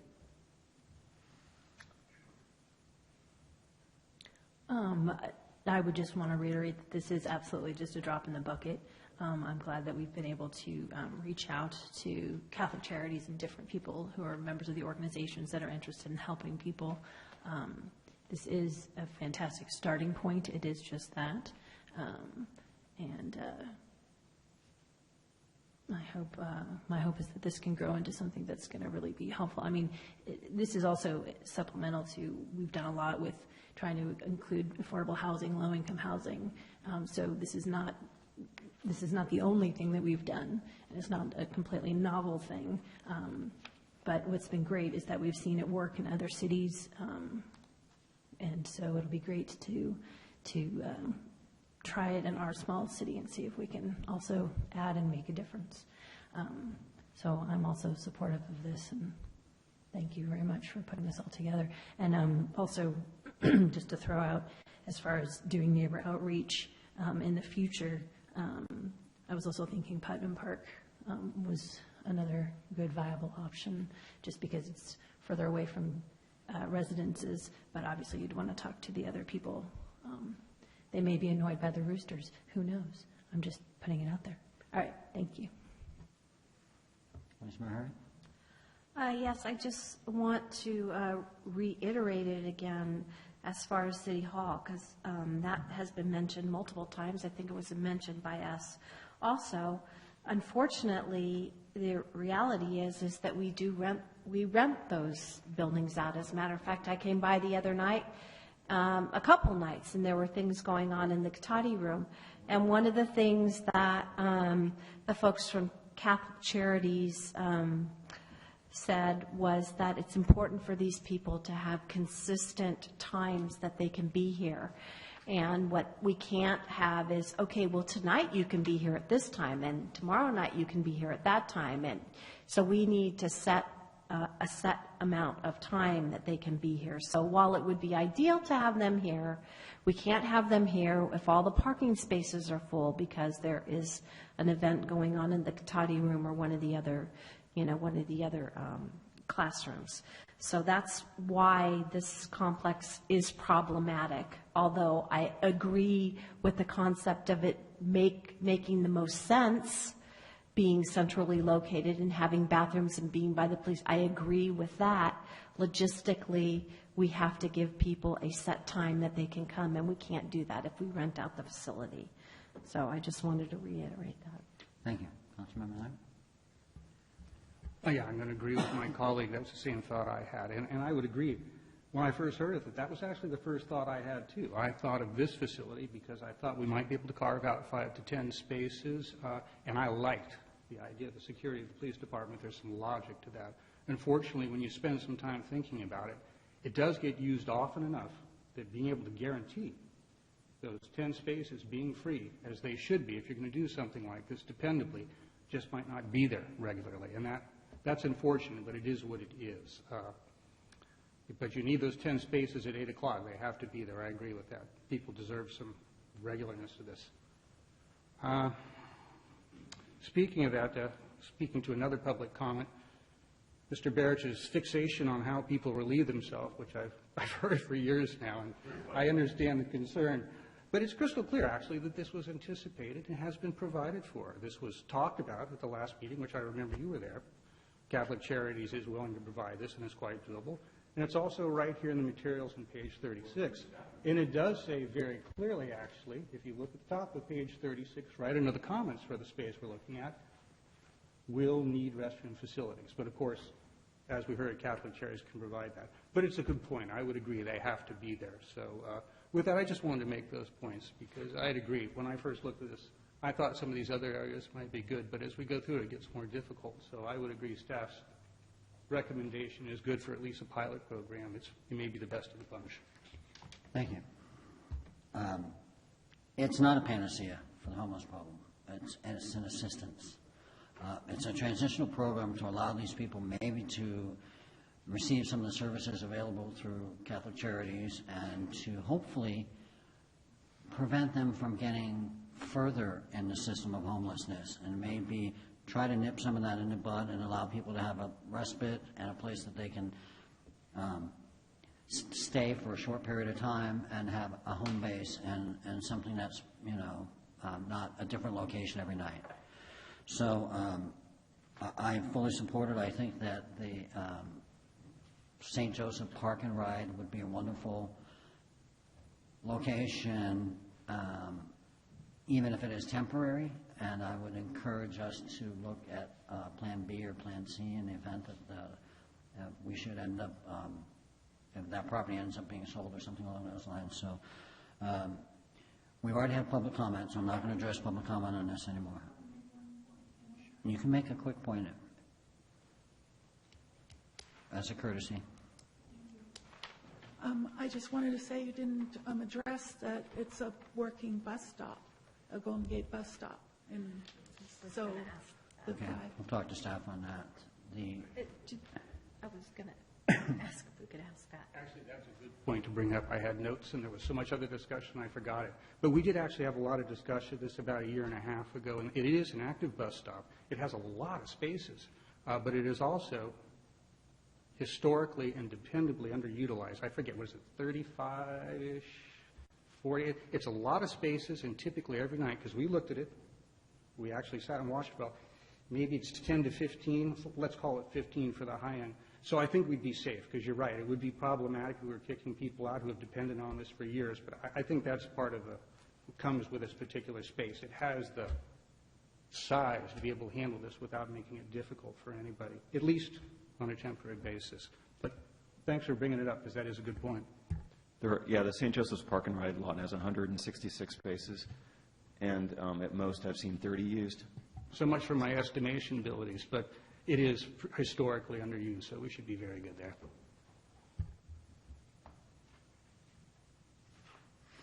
You ready for a motion? I am, with that in mind, and the information from the citizens, I'm willing to entertain a motion. Okay, I have a lot of scratched-in notes here, so make sure I get it right.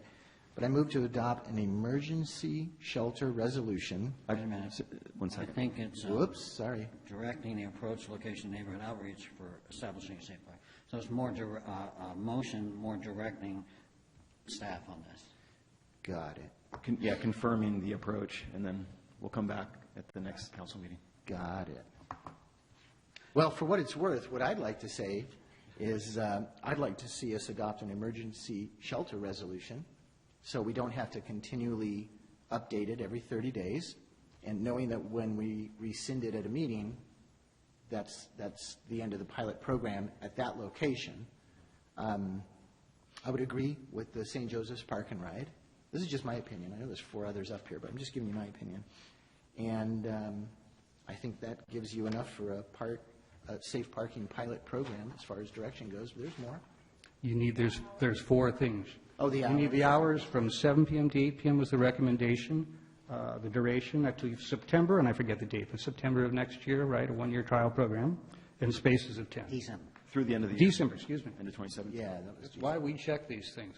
And I think those were the 4 items you need: location, hours, duration, and spaces. I personally would be comfortable with the staff recommendations. I think I've heard you all generally agree you like those.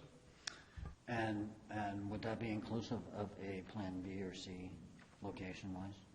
Well, it sounds like, from what I understood from Vice Mayor Harvey's questions, that if we get to that unfortunate event, we should have time to fall back on that. And I think now that staff's aware of it, I'm personally comfortable. I don't know if I need to have it in as part. I think they already have the direction. Well, and we do have all the information in the staff report of at least all the other sites that have been looked at citywide. They're city properties. So I mean, we have this information in front of us, and if we need to come up with a Plan B, it really shouldn't be a complicated issue.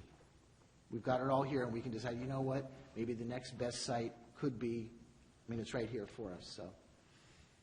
So it sounds like, Need to know earlier rather than later. Yep. so it sounds like we have a motion on the floor. Do we have a second? Second. Is that pretty clear on that motion? Is it a motion, or are we just giving direction? It's a motion for direction. It's a motion giving us direction. Oh, my God. It's a directional motion. To come back with the Yeah. resolution at the next But council it's not a directional sign, so we're okay. Do you have your direction? Yes, as I understand it, you're directing staff to come back with a resolution declaring a shelter emergency in the city of Cotati, with the staff recommended parameters for the program, which is the St. Joseph's Park and Ride, 10 parking spaces, operating hours of 7 p.m. to 8 a.m., and a termination date for the pilot program, December 31st, 2017, unless it sells or there's a council action that stops it sooner. I have a motion and a second. All in favor? Aye. Let's show it pass 5-0. Thank you. We just try to make it more complicated. Now, we will move on to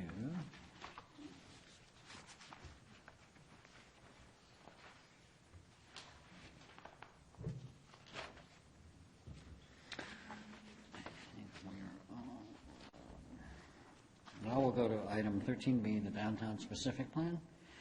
Revitalization Project request for additional appropriation for street improvements. Mr. Scott. Thank you, Mayor and members of the council. Craig Scott, Public Works Director, City Engineer. The city is nearing completion of the Downtown Specific Plan Revitalization Project, which is primarily a sidewalk and bike pedestrian project with the sidewalks, the street trees, the street lights, and the pedestrian plazas right there at the 116 as it's turning onto the old Redwood Highway. And the project has a pre-authorized $2.7 million budget, which has included about a 6% of that is contingency. And we've now that we're nearing completion, we're about 4% of that 6%. So we're operating within, we've managed the project within that budget. 1.1 million of that is the CMAQ state money, and that is for, like I said, the bicycle and pedestrian improvements. There is a piece of the project to put slurry seal over the roadway from the 116 to about 600 feet short of William Street. So there's about half of that stretch would, as it's currently bid and scoped out, would have no slurry seal. And the slurry seal is typically for streets that are in good shape and provides a sort of a protective layer and a nice blank sort of palette to do the striping for the bike lanes and the striping. Now, it's not ideal as that street, for the good section of the street, Old Redwood Highway, would be fine, but as we all drive on that, probably on a daily basis, there's large cracks and alligator cracking and so forth. So as it sits right now, it's wanting a better pavement treatment, and I think that was the way it was scoped and bid for budgetary reasons, just as everything is. And there's a section there, like I said, from Williams Street to about 600 feet north of there, which was cut out of the project, for cost-cutting budget reasons. Well, there's an opportunity that staff would like to present to the city, the council tonight, and that is, if I could just switch gears now to the budget side of the equation. The state of California has accelerated and paid off the economic recovery bonds issued under Governor Schwarzenegger.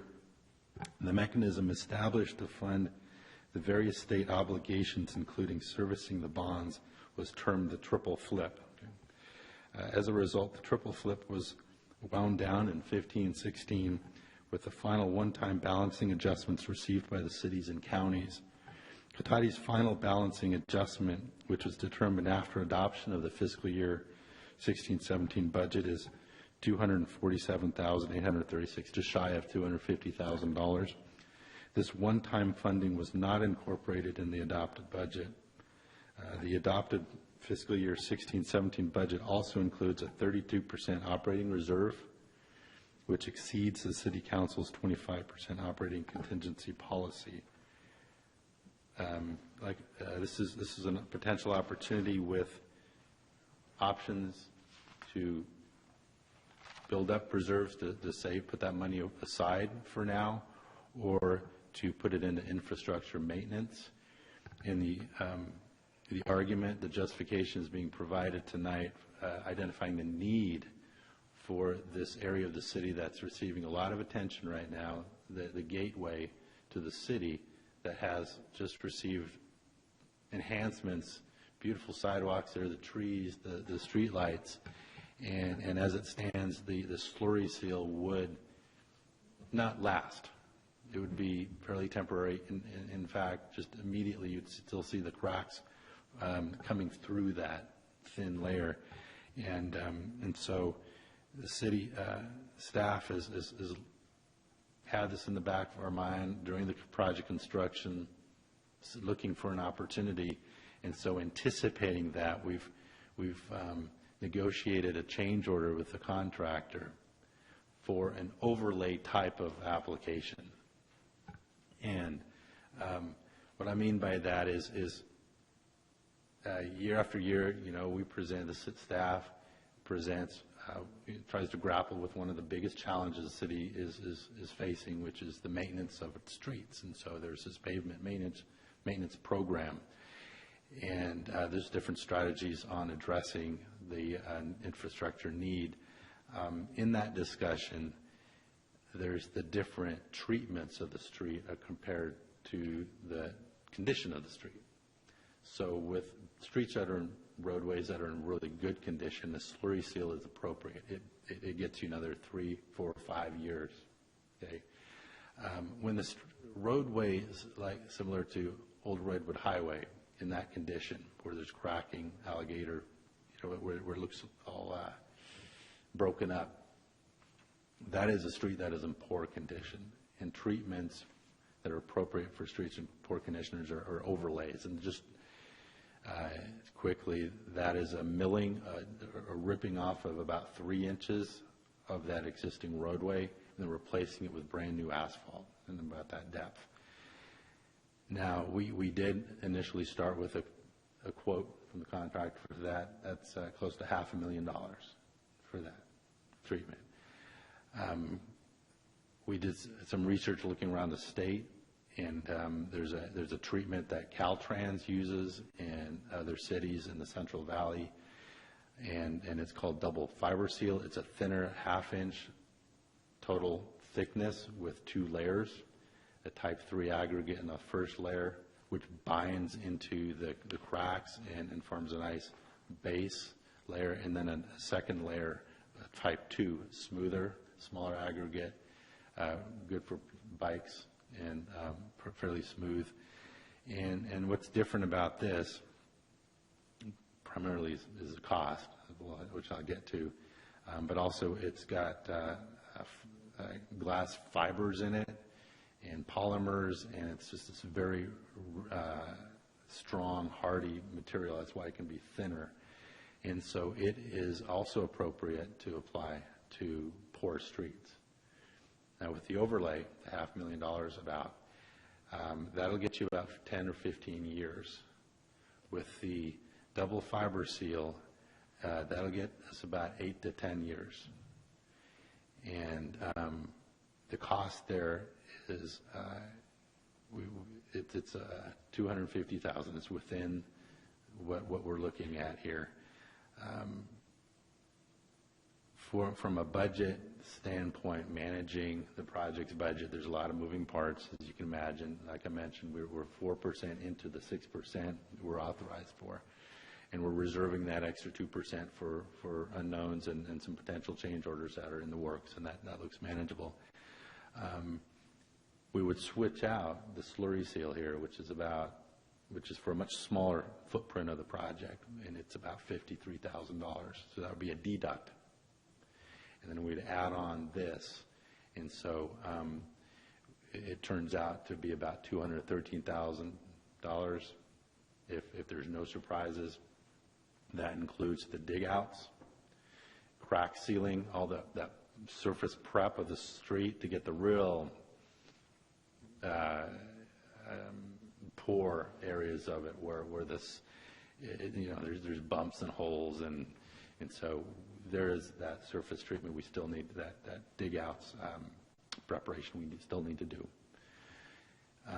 and then the actual fiber seal, and then we'd still have about a 14% contingency for that piece. Okay, so that's just from our perspective, prudent planning. So that's not to say we're going to spend it all, but it is there in case unknowns pop up. So we got the 2% of the entire $2.7 million still available to us for unknowns, and then on this piece of it, we're looking at about 14%, just for under staff's consideration, discretion for unknowns that may prop up. So at this time, I think I've said pretty much most of the content, and I'd like to turn that over back to the council for discussion. Thank you, Mr. Scott. Any questions for Mr. Scott? Thank you, Mr. Mayor. Staff? Yeah, the fascinating subject of roads. It never stops. It's just an ongoing race trying to keep them up to date, and you never win that race. So my question would be this. Now, you've described a full grind would cost twice as much, but it only gets us roughly 0.5 longer, maybe 15 years out of that, versus the double fiber seal gets us up to almost a decade. My question was, a slurry seal, you mentioned you might get 3 to 4 years in a good road for $50K, but on the condition of the road in the southern portion that we're looking at, what would you expect out of that? What portion of time would we see? Half that, 3 to 4 years, a quarter, or is it hard to say? I would imagine it would be less because it sounds like the slurry seal falls apart quicker if it's on bad road. Well, just to clarify, the slurry seal is only for half of the project scope, and all of these other numbers are for the entire. We're looking to do from William all the way to 116. I would think. I'm trying to just make the argument why we wouldn't have do uneven wear. So a slurry seal wouldn't be useful at all for that, basically. It would be surface treatment, and after about a year, you'd see it, year or two, really, because So it's it'd be not nice a for good painting the street signs, street lines on, but that's about it. Pretty much, yes. Yeah. Okay. And I'll add too that the CMAQ grant that Mr. Scott referred to is for streetscape work only. And so the grant money that we got from the feds is totally unusable for any sort of street maintenance work. And that's why it was, as he mentioned, going way back with the redevelopment agency going away, that was the original funding source for the entire corridor. And we just had to manage as best as we could with all these moving parts. And I think you're right. In this case, the slurry seal would merely be a nice black surface to paint on. It wouldn't do a lot in terms of road preservation. Well, I just wanted to get the sense. My first take was it sounded like it would be just essentially wasting the money there, and that's what it sounds like. Thank you. Vice Mayor Harvey? That was my question. Thank you. Councilmember Dawson? Councilmember Skinner? Just to clarify too, though, I remember when we were at a presentation, they were talking about this whole triple flip, but basically the bottom line is that we've got this about $250,000, and we have to use it for street maintenance. So we either use it now or we use it later. Is that correct, or did I? Yeah. The triple flip money, the true up is unrestricted general fund. It's a one-time thing. It's not an ongoing source of revenue. And I guess the decision is with the reserves in excess of the reserve policy. Then the decision is, do we just add it into reserves, or do we maintain infrastructure with it? Okay, thank you for clarifying that. And I don't have any further questions, and with that in mind, I will open up for public comment. Ms. Alderman. I wish I could have a tenth of a time Mr. Scott had. For one thing, this has to do with the triple flip, all has to do with sales tax. It's that we already paid 400% of the average of sales tax. It's a rundown. He has no mention in his report that has anything to do with sales tax.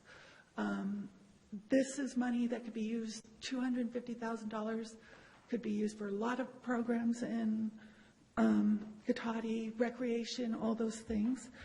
Okay. And it's a one-time thing. It's not going to happen again. But it is related to, I have, by the way, this is in your packet, has it. Okay. You are over the 25% reserve, but that is only general reserves. You've drained the undesignated capital reserves, which these could be used to bump up those monies. You've drained them from almost $2 million to $386,000. You've drained them by $1.5 million.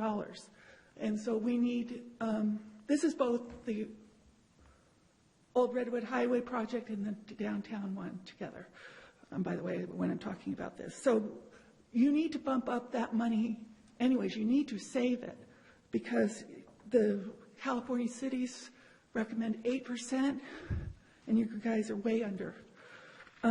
You have to decide whether you want to save monies, increasing the undesignated reserves, or you want to spend monies on downtown. So far, with both the downtown specific plan and the Old Redwood Highway project, you spent $3,652,000. You've had 1,371,802 revenues. So you've already spent $2,280,207 on out of other funds, general funds, other things have been funneled into there. This is a money pit. Where is it going to go for the rest of the city? This is what caused us last year to meet. We saw this happening with the budget. The citizens group farmed because this is what we were afraid of. You guys have made it happen. Our reserves are generally very low. You've gone from 3 million to 1.839, and that was 1,839,000, and that was only that because you got more sales tax generally past Measure G. Thank you. Thank you. Mr. Charamello. Yes, this is a subject near and dear to my heart because in Dixon we have some fairly poor roads. We always seem to have our hand out looking for a grant to repair them. The current mayor, has been walking around town, and I've been on him for quite some time now to get a hot tar machine to seal the cracks in roads. You know the service portals that are in most of the roads, those round metal discs? Almost every one of those you generate cracks coming off of. If you don't seal those, water gets down in there, gets underneath the surface, and when cars go over it, creates a bouncing effect and destroys those things going into the alligator ring effect he was talking about. I agree with you, Mr. Landman. It sounded to me like it was just a general waste of money doing the slurry seal on these poor roads that are in poor condition. I do disagree with you, Mr. Scott, that a slurry seal is only good for a certain amount of time and then the roads deteriorate. If you continue to put slurry seals on, nothing cracks, nothing degrades. There are roads that have existed where my family lived in San Leandro. The same road is out there and it's existed since 1953. And they've slurry sealed it and it's fine. We have roads in Dixon where they slurry seal it. The problem is, do you have a plan? Do you have any goals set for the maintenance of your roads? Do you have a hot tar machine? We're just purchasing what they call a hot box, where you go out and you address certain areas like he was talking about that are alligatored, and you patch those. But beyond that, you need to have a plan to maintain your existing roads. And as Ms. Alderman was saying, you have a problem with your funding. You can't be looking all the time for grants. You're going to have to figure a way to maintain the roads with what you have. Either that or you're going to have to put in a tax so that you have the money to do it. This is a problem all over the country. And I think it's a positive that you're addressing this in one way or another. I don't know that spending $250,000 on one section of road is going to help the entire city of Cotati. It may help that one area of road, but you need a plan. And I think that's what I would suggest to you, is looking into coming up with something coherent so that all your roads can be maintained instead of one small portion. Thank you. Thank you. Harris? So I don't know if this project of fixing the road is the best use of this $250,000. It might be. And I might have missed something by not being at every single meeting, but I don't know have other uses for this big one-time chunk been discussed in terms of there's all these different things we want to do. What's the best one to do right now with this chunk that we're getting? And that's just a question that I haven't heard tonight discussed, and if it was discussed at another meeting and I missed it, I apologize, but to just only hear, we get this money, let's only use it on this one thing, just raises that question. Thanks. Thank you. Mr. Parrish.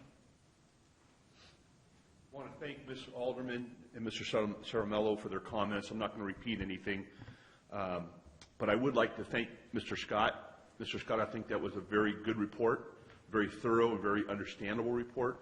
That's not an easy report to give, sir, so I particularly want to thank you for that. But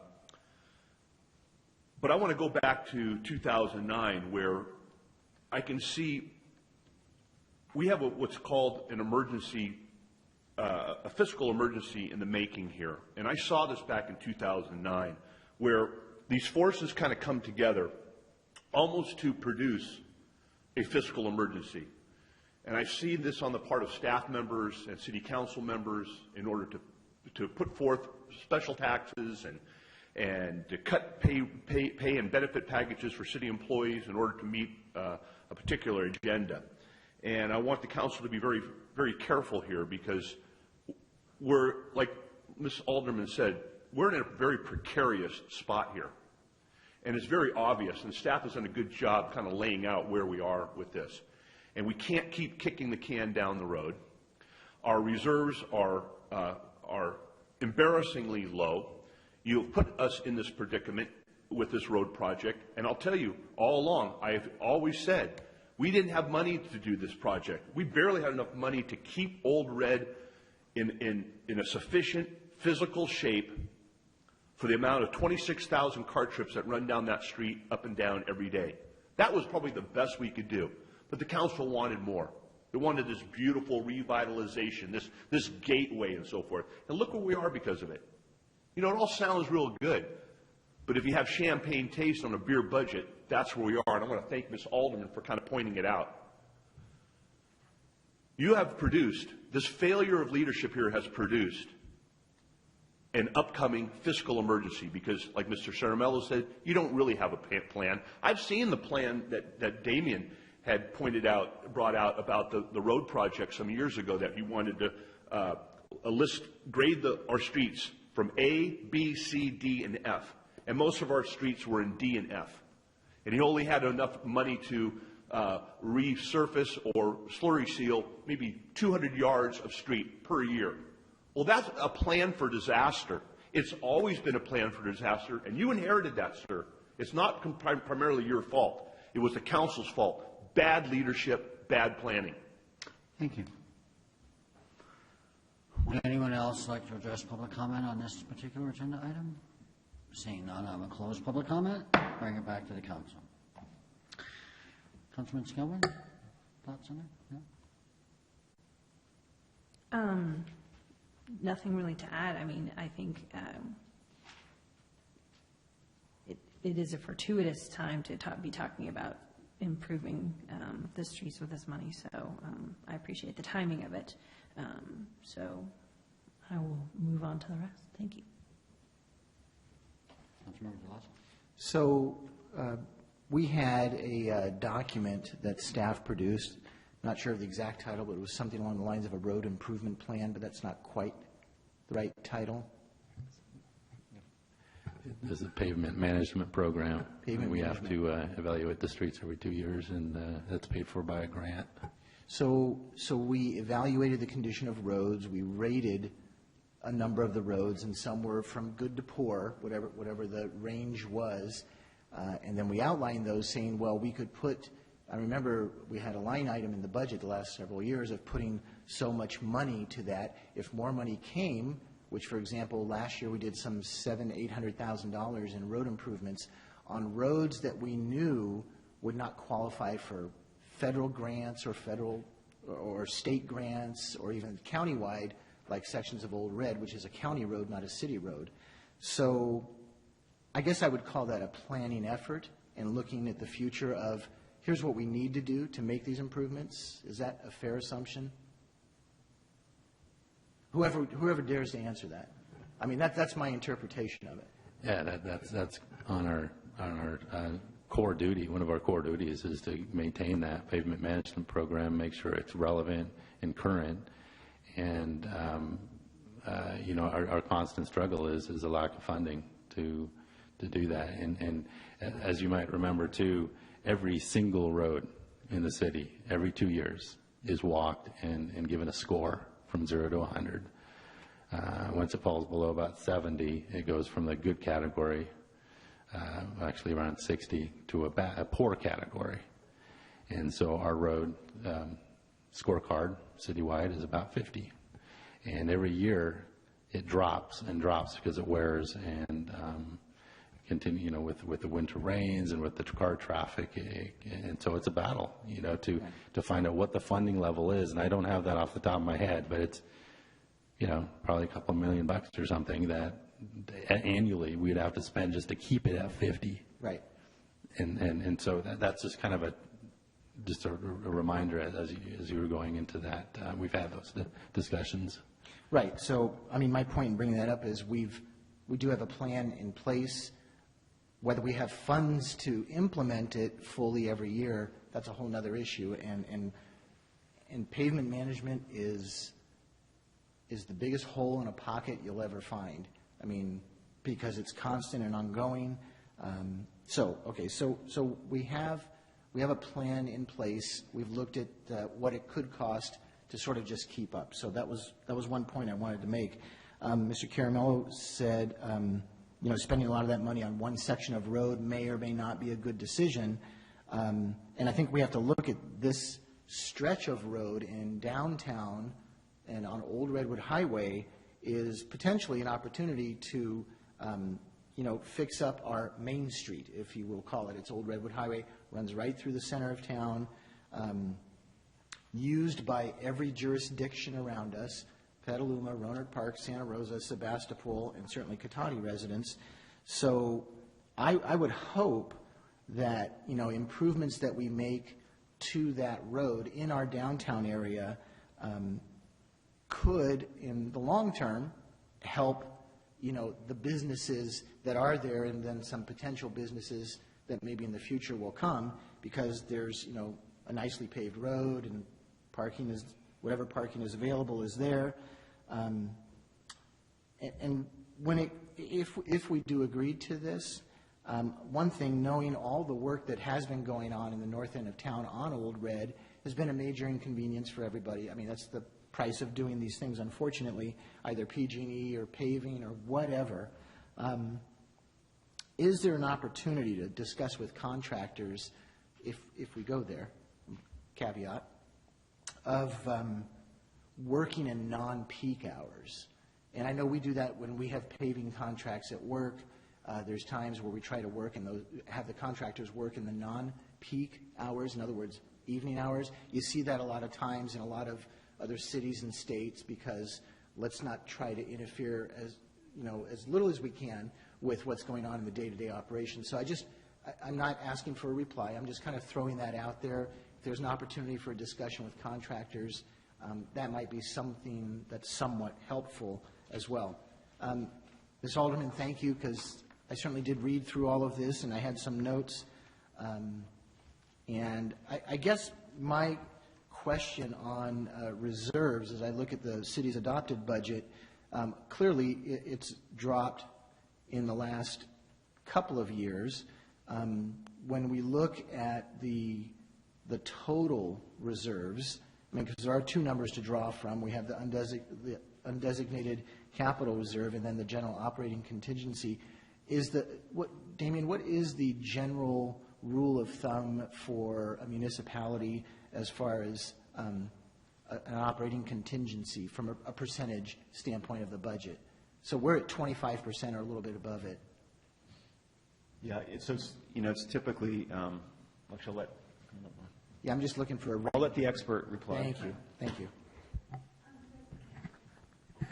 Good evening. I'm Warren Veloso, Director of Admin Services. Best practice for reserves is about 17%, and we are at the moment at 25%. So we are exceeding what is required or what is the best practice. Required is the best practice. Correct. Right. Okay. Great. Thank you. Appreciate that. And it's not to say that, this is, we're not, that wasn't the undesignated. that wasn't the undesignated, that was just the general operating contingency. But reserves are reserves. They're available for the city to use basically in the time of an emergency or a situation where, the finances have dropped. Is there an opportunity down the road to potentially increase that undesignated? That's a question. Again, I'm not looking for an answer tonight, but it's a question of something we need to seriously consider. But again, with this one-time shot of money, $250,000, looks like a little over $200,000 could be spent. What I like about it is, if you will, for graphic representation, instead of paving a section of road this long, we're getting to pave a section of road this long with a configuration of asphalt and other materials that is going to last a bit longer, depending on the trips that we have on there, of course. So I would be in favor. I also would hope that by paving probably the most important road from a commerce standpoint in our city, that if indeed that does help and businesses will flourish a bit more in the downtown area, that would then provide more funds available to the city to do other things citywide, because we do have to look at things from a citywide perspective. So those are my thoughts. Thank you. Thank you. Vice Mayor Harvey? I think I have a Norm question, which is, I think, what others were trying to get to. Do we have a policy for undesignated capital reserves? I know we do for operating reserves, but do we have a policy for undesignated capital reserves? Yeah. No, there's no policy for undesignated reserves. Okay, that's what I thought, but I wanted to be sure. And is there a best practice in having a amount for undesignated capital reserves? Is there a best practice on that? I'll just start by saying, any project, and we've had some significant projects recently. We had the train depot project, which brought in $1.7 million of federal money to match, and you have to match it with some local money to make that happen. Our downtown project, that was $250,000 of federal money. That we're just finishing that project up right now. Our Gateway project is $1.1 million in federal money, and you have to match it with some local money to do it. And we have had these grants for a while, and we knew that the project construction was coming up. And it's like, a really simple analogy is like putting a new roof on your house. You don't suddenly have the money to do it. You plan for it, and you build up your reserve, and then one day you have enough money, and then you do the project. That's kind of how capital projects work. You don't from year to year, especially for your bigger projects, necessarily have all of the money in the bank.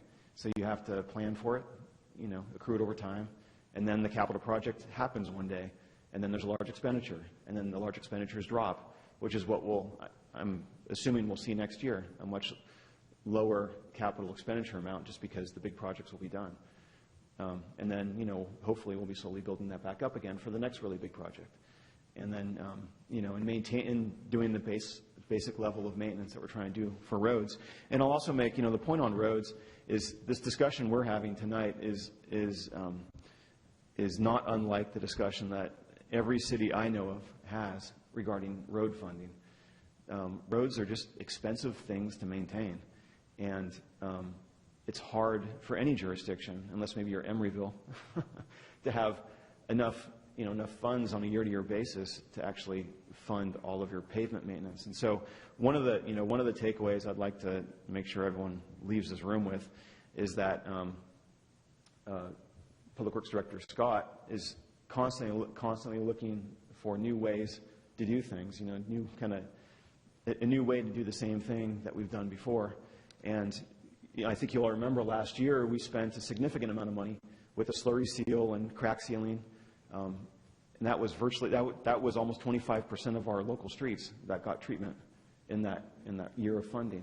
And that's a lot of roadway. But the thing with slurry seals is it only really works on roads that are already in good condition. And when we had those discussions about the pavement management program, that was, I know, an issue that came up, in this in this chamber was, you know, the PMP, the pavement management plan, prioritizes your most cost-effective roads first, and that's what we hit last year. We hit, you know, a quarter of the roads in the city, and of our local streets in the city, and as we move into those, into the streets and the pavement management program, they're just going to get progressively more expensive because they move into the more deteriorated type streets. And if you're having to do dig outs and you know, replacements and overlays, that's double the price of this double fiber seal method, which can attack that same condition of street essentially as what is the traditional way of just digging out a bunch of asphalt and replacing it with a thick lift of new asphalt. So, you know, this is going to be it'll be you know, if the council decides to move forward on this, it'll be an interesting look at this method that's been used by Caltrans and other agencies that is significantly less costly but can attack that same kind of poor condition road that we'd otherwise be spending a lot of money to do dig outs and full overlays on. And you know, that's got to be part of the solution, because you can't continue to find, you know, new taxes all the time, right? You have to try to do the same thing in a more cost effective way, and that's, you know, what this double fiber seal is trying to accomplish. So I'm sorry if do you have something on that? Thanks. So it's fair to say then, based upon that long explanation, that you save money up for the capital projects. That's why that amount was so high, correct? Right. And then we had, as you listed, a whole bunch of capital projects. So now it's down, as was pointed out by Ms. Alderman, down to $368,000. And as you said, that fund will grow again as we save for the next set of future projects. So it's not that it's going to zero. We don't have any specific projects that we're eyeing right now, so that money will sit there. It will grow, and we will do some of the next capital projects. Is that fair? Yes, and if I may add, that is the very purpose of a capital reserve. The function is to accumulate reserves or funding for future long-term capital improvements. And that's what we are doing at the moment, is that after we have set aside some money for future capital improvements, now we are utilizing it. We are using it for capital projects.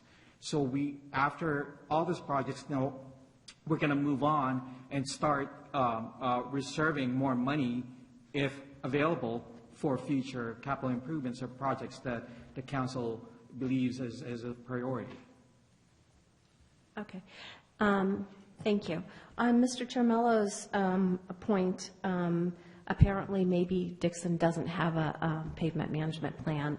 I know we've gone over ours more than once. I know that, as was pointed out, year before last, we were able to put extra funding. As you said, we were able to do 25% of our roads.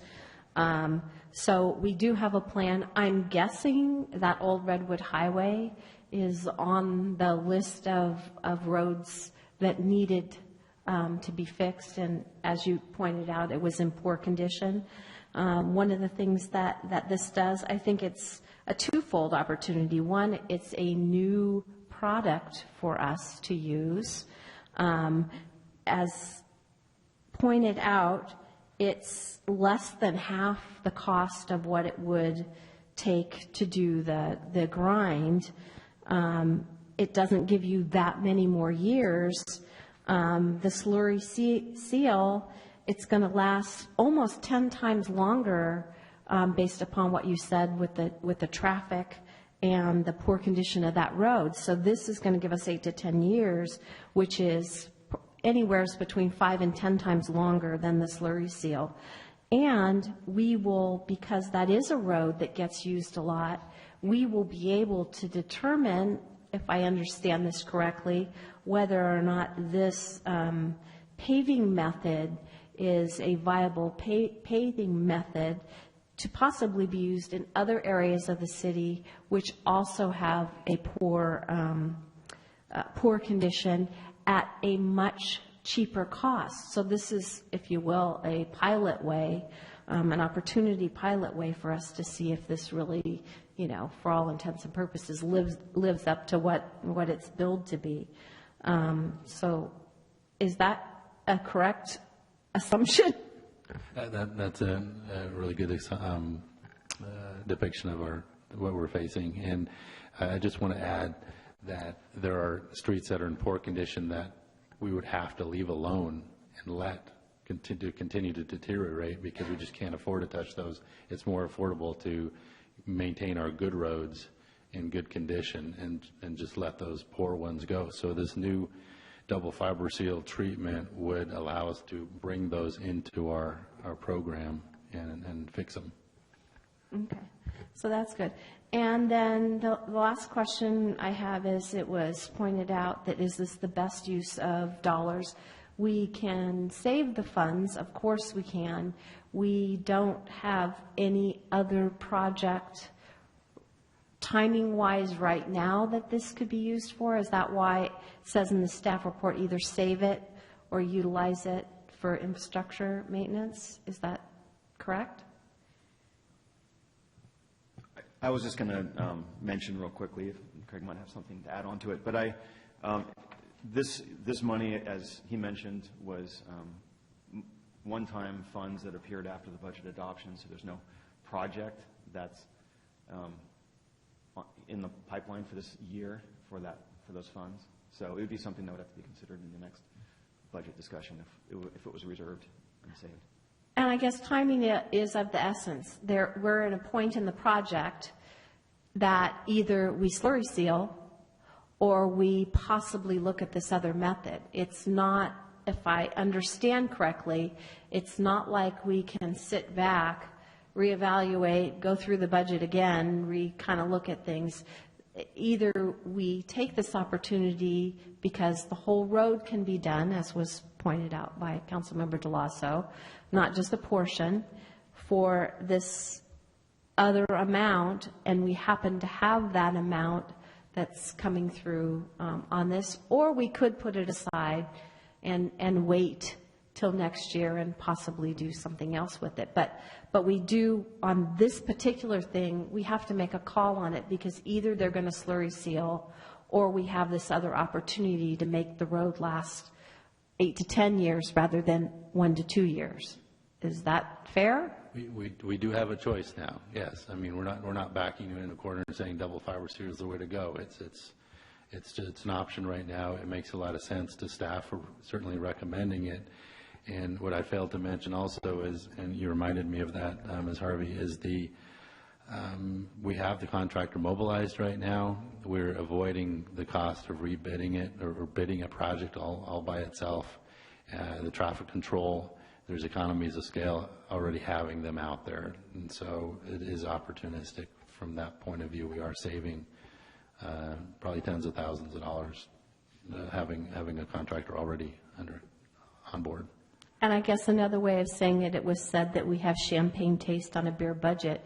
I guess I would reverse that, because if we had champagne taste, we would go ahead and do the grind and do that. And that would be the champagne taste. I think what we are taking is the beer budget, because we're going to look at possibly doing this double fiber. I would say, I guess, that the slurry seal, you don't even get to have beer. Maybe you have water. I don't know. So that's it for me. Are you sure? Sorry, I think so. Are you sure? Okay. Councilman Lemon. All I know is you're all getting me thirsty and it's getting late. But stepping back to this, Mr. Charmo, I don't know about what it is when you come, but you always engender good comment from my colleagues, and I would have to agree with you. I don't know if we always agree often on things, but in terms of the problems and the approach you need to try and stay on top, as if anybody can truly stay on top, but to deal, I'll say, with roads, I think we see that. And I think you can see we do have a plan in place for it. And that's what put us in a position to actually recognize, with this kind of unexpected windfall, if you will, the value of potentially looking at investing it here. We do have a plan, and this point is kind of a accumulation of it. There's not just this, but all the other work you see around here. And I think we've talked about this, but I'm going to take a moment because it really needs to be stressed again, this issue about Cotati. Oh, yes. Cotati being too low in reserves. I just don't see it. I think it's always good to ask that question and look at it because it's important for a small community. But trust me, when we're well over standard practices at 25% and we're actually ahead of that by 7%, we're fine for operating reserve. And undesignated reserves, they are there to be spent when you actually have the projects. And that's what I'm talking about when I say we have accumulation. We've been planning, saving for years to do these. We've made our matching grants, and this is the benefit that we're able to bring forward with.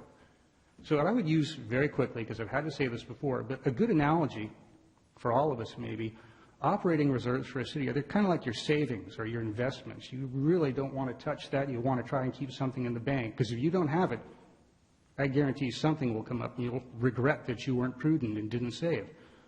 Undesignated reserves, that's more like the money in your checking account that's left over after you spend paying your bills and stuff. Sometimes you might have some extra in your checking, probably not most of us that often, but from time to time it grows. And that's when something happens, like the perfect analogy I heard, the roof needing to be fixed. That's when you do it. And that's what we're doing here.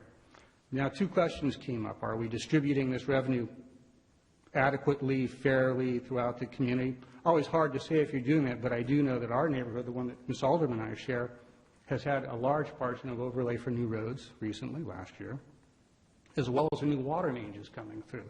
And I know that other neighborhoods throughout Cotati have all been benefits of various projects are going on. So I think we've done a good job of doing that as best as we can.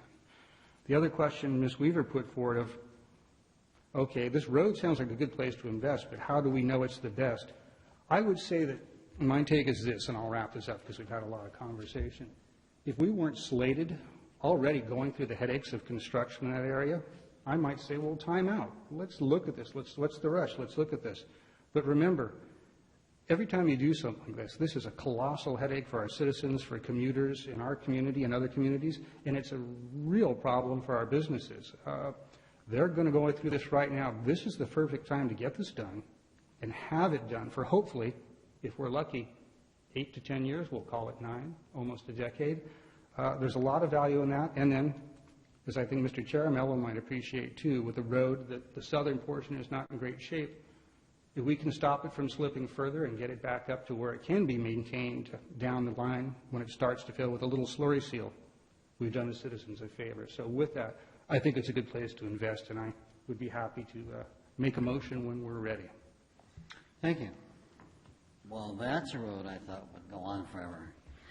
I have to confess, when I was talking with Damien and we were doing our weekly meetings and talking about what's going on with the city, Ms. Alderman, I'm not going to open it back up to public comment.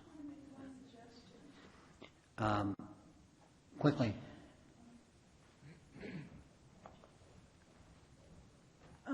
At CaliforniaCities.com, it's a financial guru guy. He has a financial health of municipal ones, and it has all these things that compare it to other cities. Like I know 8% is the undesignated reserves to the top revenue, things like that. I would suggest having this Norm put it through that form. Thank you. Thank you. So, in speaking with the city manager, looking at the completion of the project and what we were doing, and then talking about the existing scope, which is going to have a slurry seal over there, and I thought, well, I know that we didn't have the budget at the time to do the full grading and the repaving of everything, and then as this opportunity came available with the funds from the triple flip that we weren't expecting to have in our budget, I requested that they go and see what it would look like to try to actually fix that road versus a temporary slurry seal. So I am thankful that they were able to come back with something from the existing contractors, utilize the potential of this polymer double fiber material, and to bring this all back around. We've got a wonderful Northern Gateway project that that a lot of people have put a lot of work into. It's really looking great. A lot of people are complimentary of it as they're coming in and excited to see that. And it reminds me of an analogy of, you know, you're going to put a nice dress on and jewelry and makeup and fix the whole entryway up and not put new shoes on them.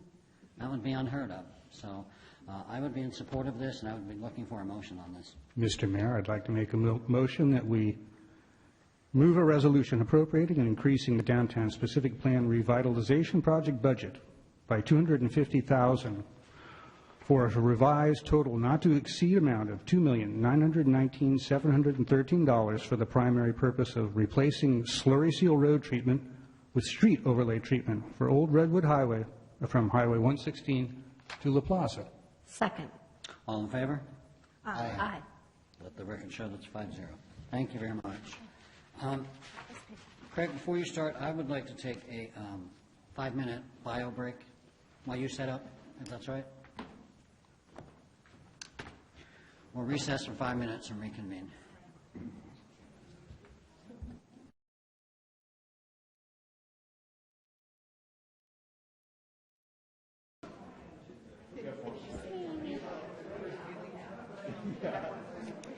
Yes.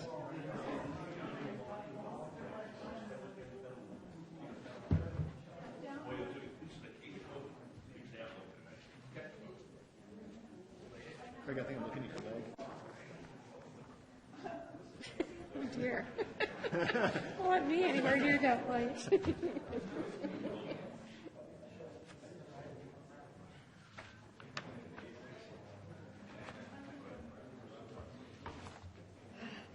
This goes very quickly. Thank you. We are reconvening at 9:41. I know it's longer than 5 minutes, but whenever you're ready, Mr. Scott. Thank you, Mayor, members of the council. This item is the sort of routine update of the water system administrative charges. These are charges primarily in the billing department, or just doing our routine business of going out and servicing meters, doing meter turn on and turn offs, installing meters. And what is, we have this in our municipal code, general language, that says what these service charges are for, these fees, and that the city is, it's every right of the city to update these fees on a regular basis so that we recoup actual costs for providing these services. What has prompted, besides being out of date, they're 3 years old currently. In that time period, the costs of meters has gone up pretty significantly. We've gone to ultrasonic meters, these E-Series meters, which are really accurate and reliable.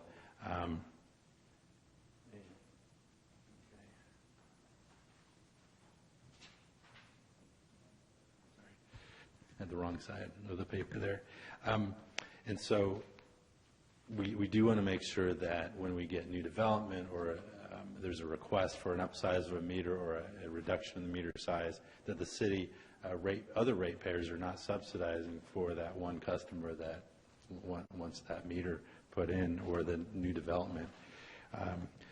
And so specifically, if you look at the ones in bold there, you have a 3/4 inch meter going from $120 to $274 and change, and then on down that list. Those are the ones that are primarily prompting us to be here tonight with this proposed adjustment increase to our administrative fees.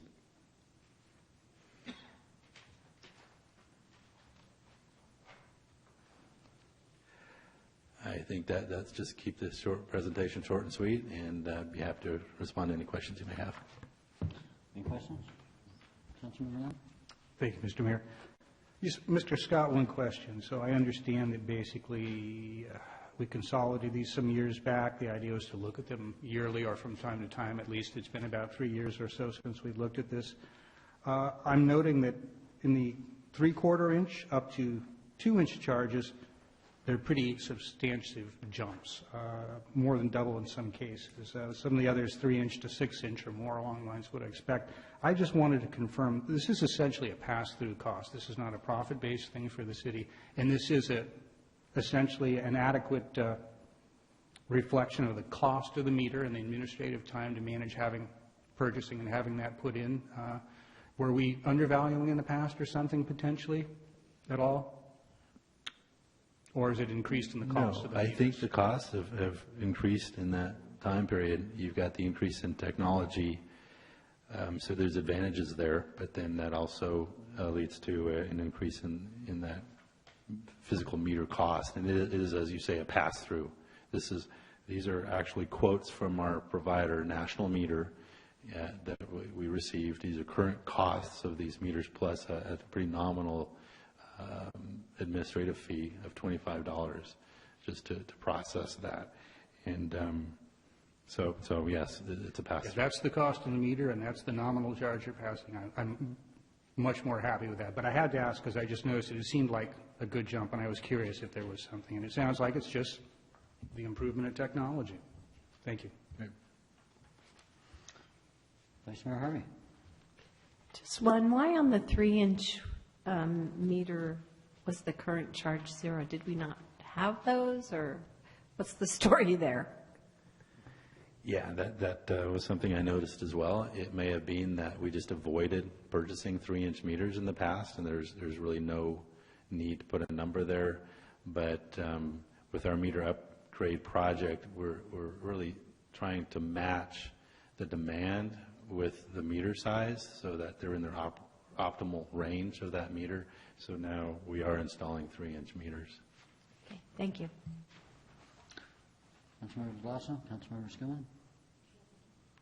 Yeah, my understanding is that when we went out to put in something now with the new technology and the cost of the meters, it was actually costing us money to do that. So hence the upgrade to the fees.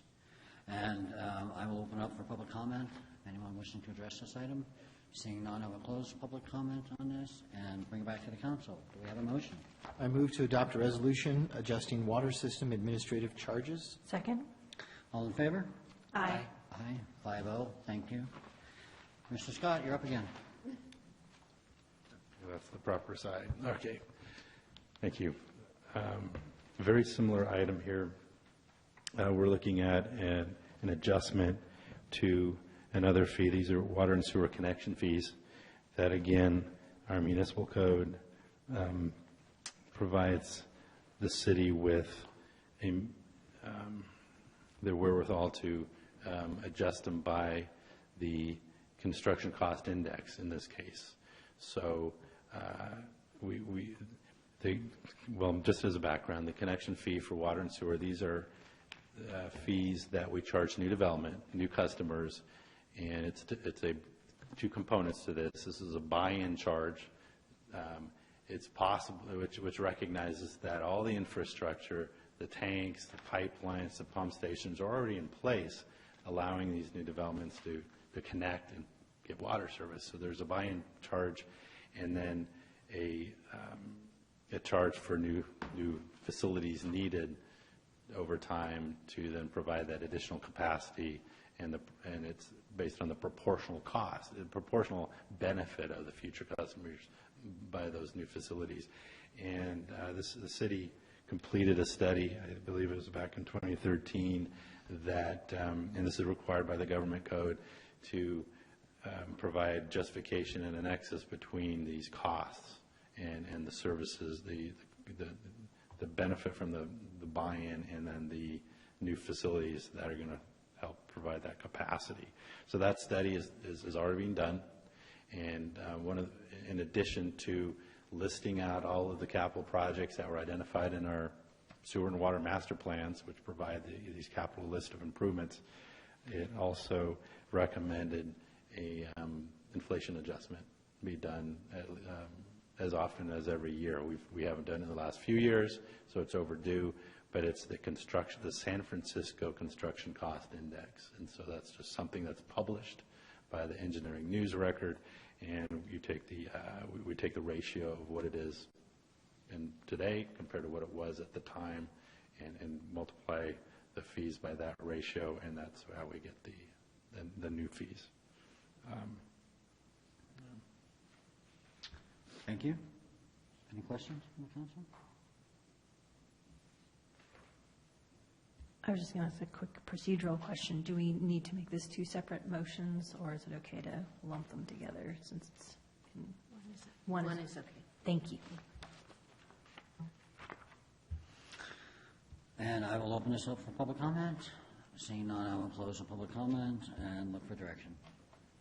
I would move to adopt a resolution adjusting the water and sewer connection fees to adjust for inflation and rescind resolutions 2013-43 and 2013-63, which established existing water and sewer connection fees. Second? All in favor? Aye. Aye. Thank you. 5-0. And now we go on to, thank you, Mr. Scott. Water and sewer correspondence spending legislation, no items. So now we'll move on to the city manager's report. Mr. Obed. Thank you, Mayor, members of the council. So I will try to be brief. All right, so the downtown specific plan project, we talked a little bit about that tonight already. Recently, you've seen streetlights, plaza wall caps, and drinking water fountains go in the pedestrian plazas, and the remaining elements that we should see installed in September and October include the plaza monuments, the mosaic on the plaza, street furniture, crosswalks, including the in-ground crosswalk, in-ground lighted crosswalk at La Plaza, bike lanes, and as of tonight, new pavement. So when complete, the project will have closed key gaps in the sidewalk along Old Redwood Highway, so pedestrians will have accessible sidewalks on both sides of Old Redwood Highway.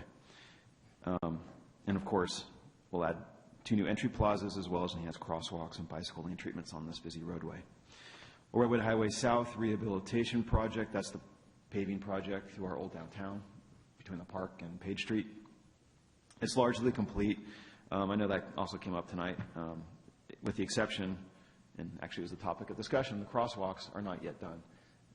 They have temporary striping there. And the in-ground lighted crosswalk at Page Street, which we expect to go in the next couple weeks to stamp the crosswalks and put in the final striping of the crosswalks and the Page Street lighted crosswalk. So you should see that in the next couple weeks.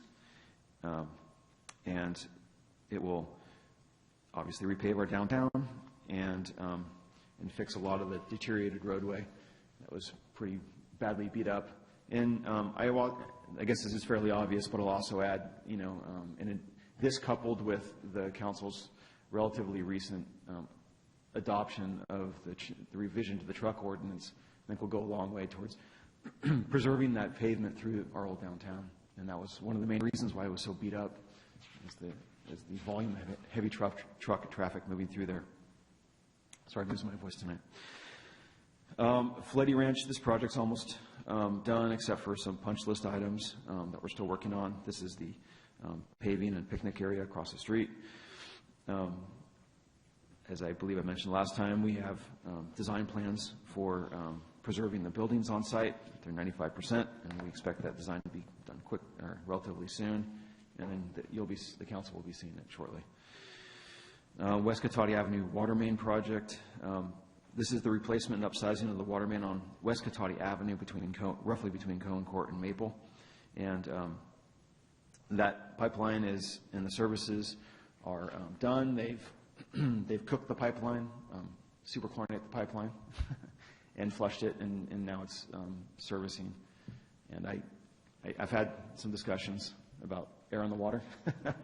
So there might be a little bit of air in the water while the new pipeline kind of works in, but that one and that part of the project is essentially done. The second piece, which I expect we'll be starting on soon, is the master meter for the Rancho Cotati Shopping Center and some of the work in LaSalle. The well 1A storage tank project. This is a new interim water tank on site, on that well site, that will allow for easier cleaning of sand, to prevent staff from having to get into the tank, which is a confined space issue. And so it's a safety issue. So that we expect that to be put out to bid in the near future. Also, the St. Joseph Sewer Main. This is upsizing the sewer main at St. Joseph's Way. And this will also be going out to bid shortly. And I think one of the questions I heard earlier, it wasn't in the meeting tonight, but it was about utilities going into Old Redwood Highway. And this, for this particular project, they've already stubbed out into St. Joseph's, and they're just going to be continuing it down the street. And also, I think you may have noticed that Public Works has been busy repainting crosswalks along West Sierra. I think, a lot of the paving truck activity related to the downtown project tracks a lot of asphalt on the roads all around the paving work.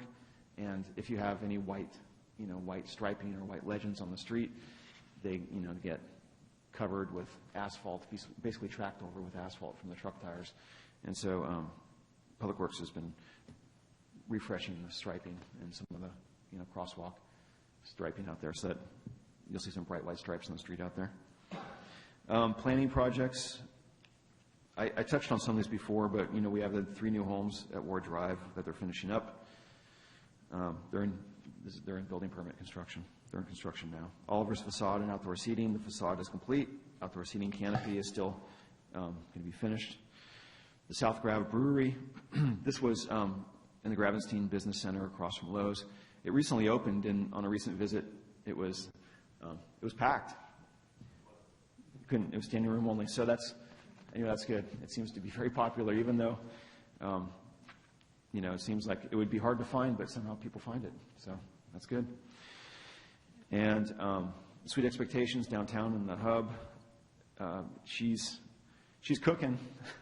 She's cooking a lot of bacon and a lot of muffins and things. But she's busy with weddings still, so the retail side of the shop hasn't opened yet. We expect once the wedding season slows down that she's going to be able to spend some time to get the retail front open. And then Thrifty Hippie and British European Motors recently got their conditional use permit. The Planning Commission. Thrifty Hippie is a retailer that would occupy the old Exchange Bank building downtown. And British Motors, they just needed more space, and they moved into a different space in the industrial section of Cotati. So they're well on their way. Some development projects that are in application. Santero Way, this is the multifamily project out by the train depot, and with also some commercial space. It's scheduled for Planning Commission on October 3rd. There's already been the DRC, so it's going to Planning Commission shortly. 100 Valparaiso, otherwise known as Kessing Ranch, this is a 45-lot subdivision. It's in environmental review right now, but its map is coming up, so it's going to have to move quickly if it's going to, process. So, working on that. Cotati Villages, which is the project on the corner of Highway 116 and Alder Avenue. This is a previously approved mixed-use project at 116 in Alder, and it is commercial in the front on Highway 116 and residential in the back, adjacent to the cottages. And they're in for design review, and we expect them to be going to hearing this fall shortly. 8830 Orwood Highway, which we endearingly call the Pink Viking project. That's a 25-lot residential subdivision south of Clothier on Old Red, and it's currently in review. And there's some other small-scale projects that I won't continue to talk about tonight. For city projects, the signed ordinance you heard tonight, this is all planning projects still, by the way. Code enforcement program, the RUF program's been developed, and they will be reviewing it with Robin here shortly, and it'll be coming to council in the very near future. Climate action plan, it was adopted by SCTA, but it promptly got challenged, so we're just waiting for that challenge to work its way through the system before we bring it to council to discuss it, to discuss an adoption locally. Wayfinding program, groundwork's been initiated on this, the planning process, and again, more news on that soon. The fee deferral program, which is deferring the timing of the payment of the impact fees, that's underway as well. It's one of the key economic development tools that we're working on in advance of some of the other work that we're looking at. And a proposed program will come to council in October on that. Building code update, this is the 2017 building code update. That'll be coming to council in November to adopt, and it will go into effect at the end of the calendar year, if it's adopted. And then just a little bit on rec news. Camp Cotati PJ Party is Monday, October 10th, and a 3-day camp from Monday through Wednesday during the week of Thanksgiving for children ages 5 to 12 will also be done. For working families primarily that have kids out of school, it's a good holiday camp in between the big holidays. And we're also working on the annual tree lighting and our first Breakfast with Santa event. I mentioned last time that that we did get a grant from PG&E, a $10,000 grant for the tree lighting event. I'll try to make more noise next time when I turn the page. For more information on the upcoming events and other things, you can go to our website or contact Ashley Wilson at awilson@cotatiecity.org. And finally, just some manager project updates. The website update is underway, and I think I mentioned we'll be seeing some wireframes and some things here at Council over the next several months, I expect, to talk about how we want to proceed with that. Document management system, we've chosen a vendor to replace the Sire system that we use to store documents, which is no longer supported by the vendor. And in that particular project, it turned out to be more expensive than we thought, so it's something that we're going to put on hold until we have a mid-year discussion about it. The Train Depot RFP and Fleddy Veranda Ranch RFP, they're both being drafted now, and in both cases, we'll be coming to City Council to review the draft RFPs before we release them, to make sure that they're in line with what the council wants to see at both of those sites. I'd be remiss if I didn't also say that we talked about Borns tonight and his longevity here at the city. We have another person who's not retired, Carrie Peoples, who's our community service officer, who has been with the city. She just had her 27th anniversary at the city. On Monday, yeah. I don't know if the chief gave her, is there a ring or anything for that? I'm not sure, but it's a long time, so it's impressive. And I think before I tell you lose my voice, I'll stop there. Thanks. Thank you, Damien. That's pretty exhaustive. Any questions from the city manager report? Yes. Yes. You looked right by me. You looked right through me. No, it's okay. Yeah. I'm giving you a chance to drink some water because I have a question. So drink now because the question is coming. I'll try to ask it slowly. I tried to save you, Damien. It's not going to happen. And I don't know that you have any, but is there any updates on that parking situation behind the old Exchange Bank? Is there any information that you can share about that at this point, or not? If there isn't, that's fine. Well, what I will say is that we have closed out because the project there is substantially complete, so the daytime workday parking hour arrangement has been officially closed out with that landowner. And we're working with them on some signage, some supplemental signage. And I was hoping by the next council meeting to come back with something, that I can. Is the idea, though, since the daytime issue is no longer an issue, and the street parking is available again, that is the concept moving towards there'll be no parking back there until there's a business that moves in and opens up? Is that the idea? Correct. Okay. Yeah. And the concept also is in the interim, at least, to supplement the signage so it's so nobody can miss the fact that there's no parking back there. Right. Okay. Yeah. Thank you. And I don't have any questions at this point.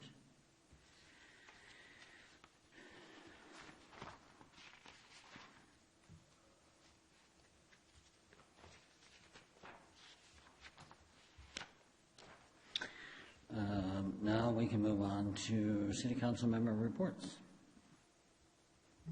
Nothing to report out this week. Just one item. Thank you. And this is just a reminder to council. I know that Lauren sent an email out about this Thursday, the 27th of October, from 8 a.m. to 9:30 a.m. is the Daily Axe annual breakfast that they do, and there's no fee for that. And so just in organizing it, if there's anybody who would be going, it'd be great to I guess, send a message back to Lauren, and then she could then forward that to moi. So sooner than later, I think the registration's cut off on October 14, so it's just right around the corner. Thanks. Thank you. Vice Mayor Harvey? Quick report. The Sonoma County Waste Management Agency met, and the only thing of importance for all of you is that they put out a request for information for organic waste processing, AKA compost.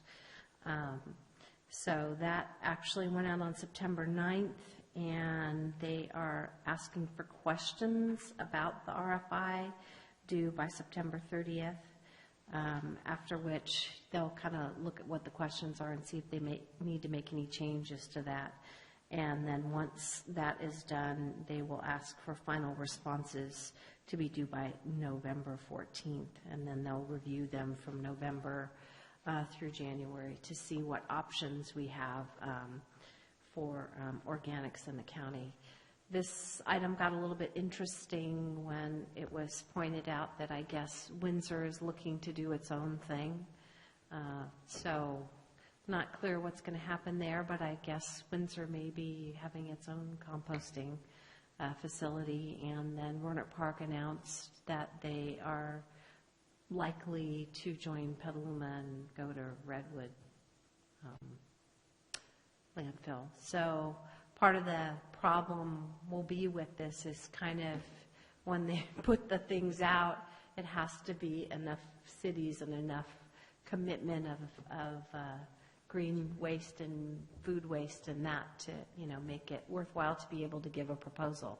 So that will get quite interesting. So people will need to, really be upfront if they're not planning to play in the game, to kind of let folks know so that the rates and whatever can be planned accordingly. But I thought that was interesting. So Damien, if you have any bright ideas for us to be doing something else, then please share them with me. But that's all I have to report on that. Thank you. Councilman Lemon? Thank you, Mr. Mayor. Well, you may want to warn Petaluma, be careful. Jake might want to encompass them, too, once he starts working with them. But all kidding aside, I have no reports. A lot of things going on, but nothing ready to report on for this meeting, Mr. Mayor. Thank you. And I don't have any reports anything to report out at this time. Now we have an opportunity for public comment on non-action agenda items. Seeing none, I will close the public comment. And with that, we will adjourn our meeting at 10:08. Thank you very much.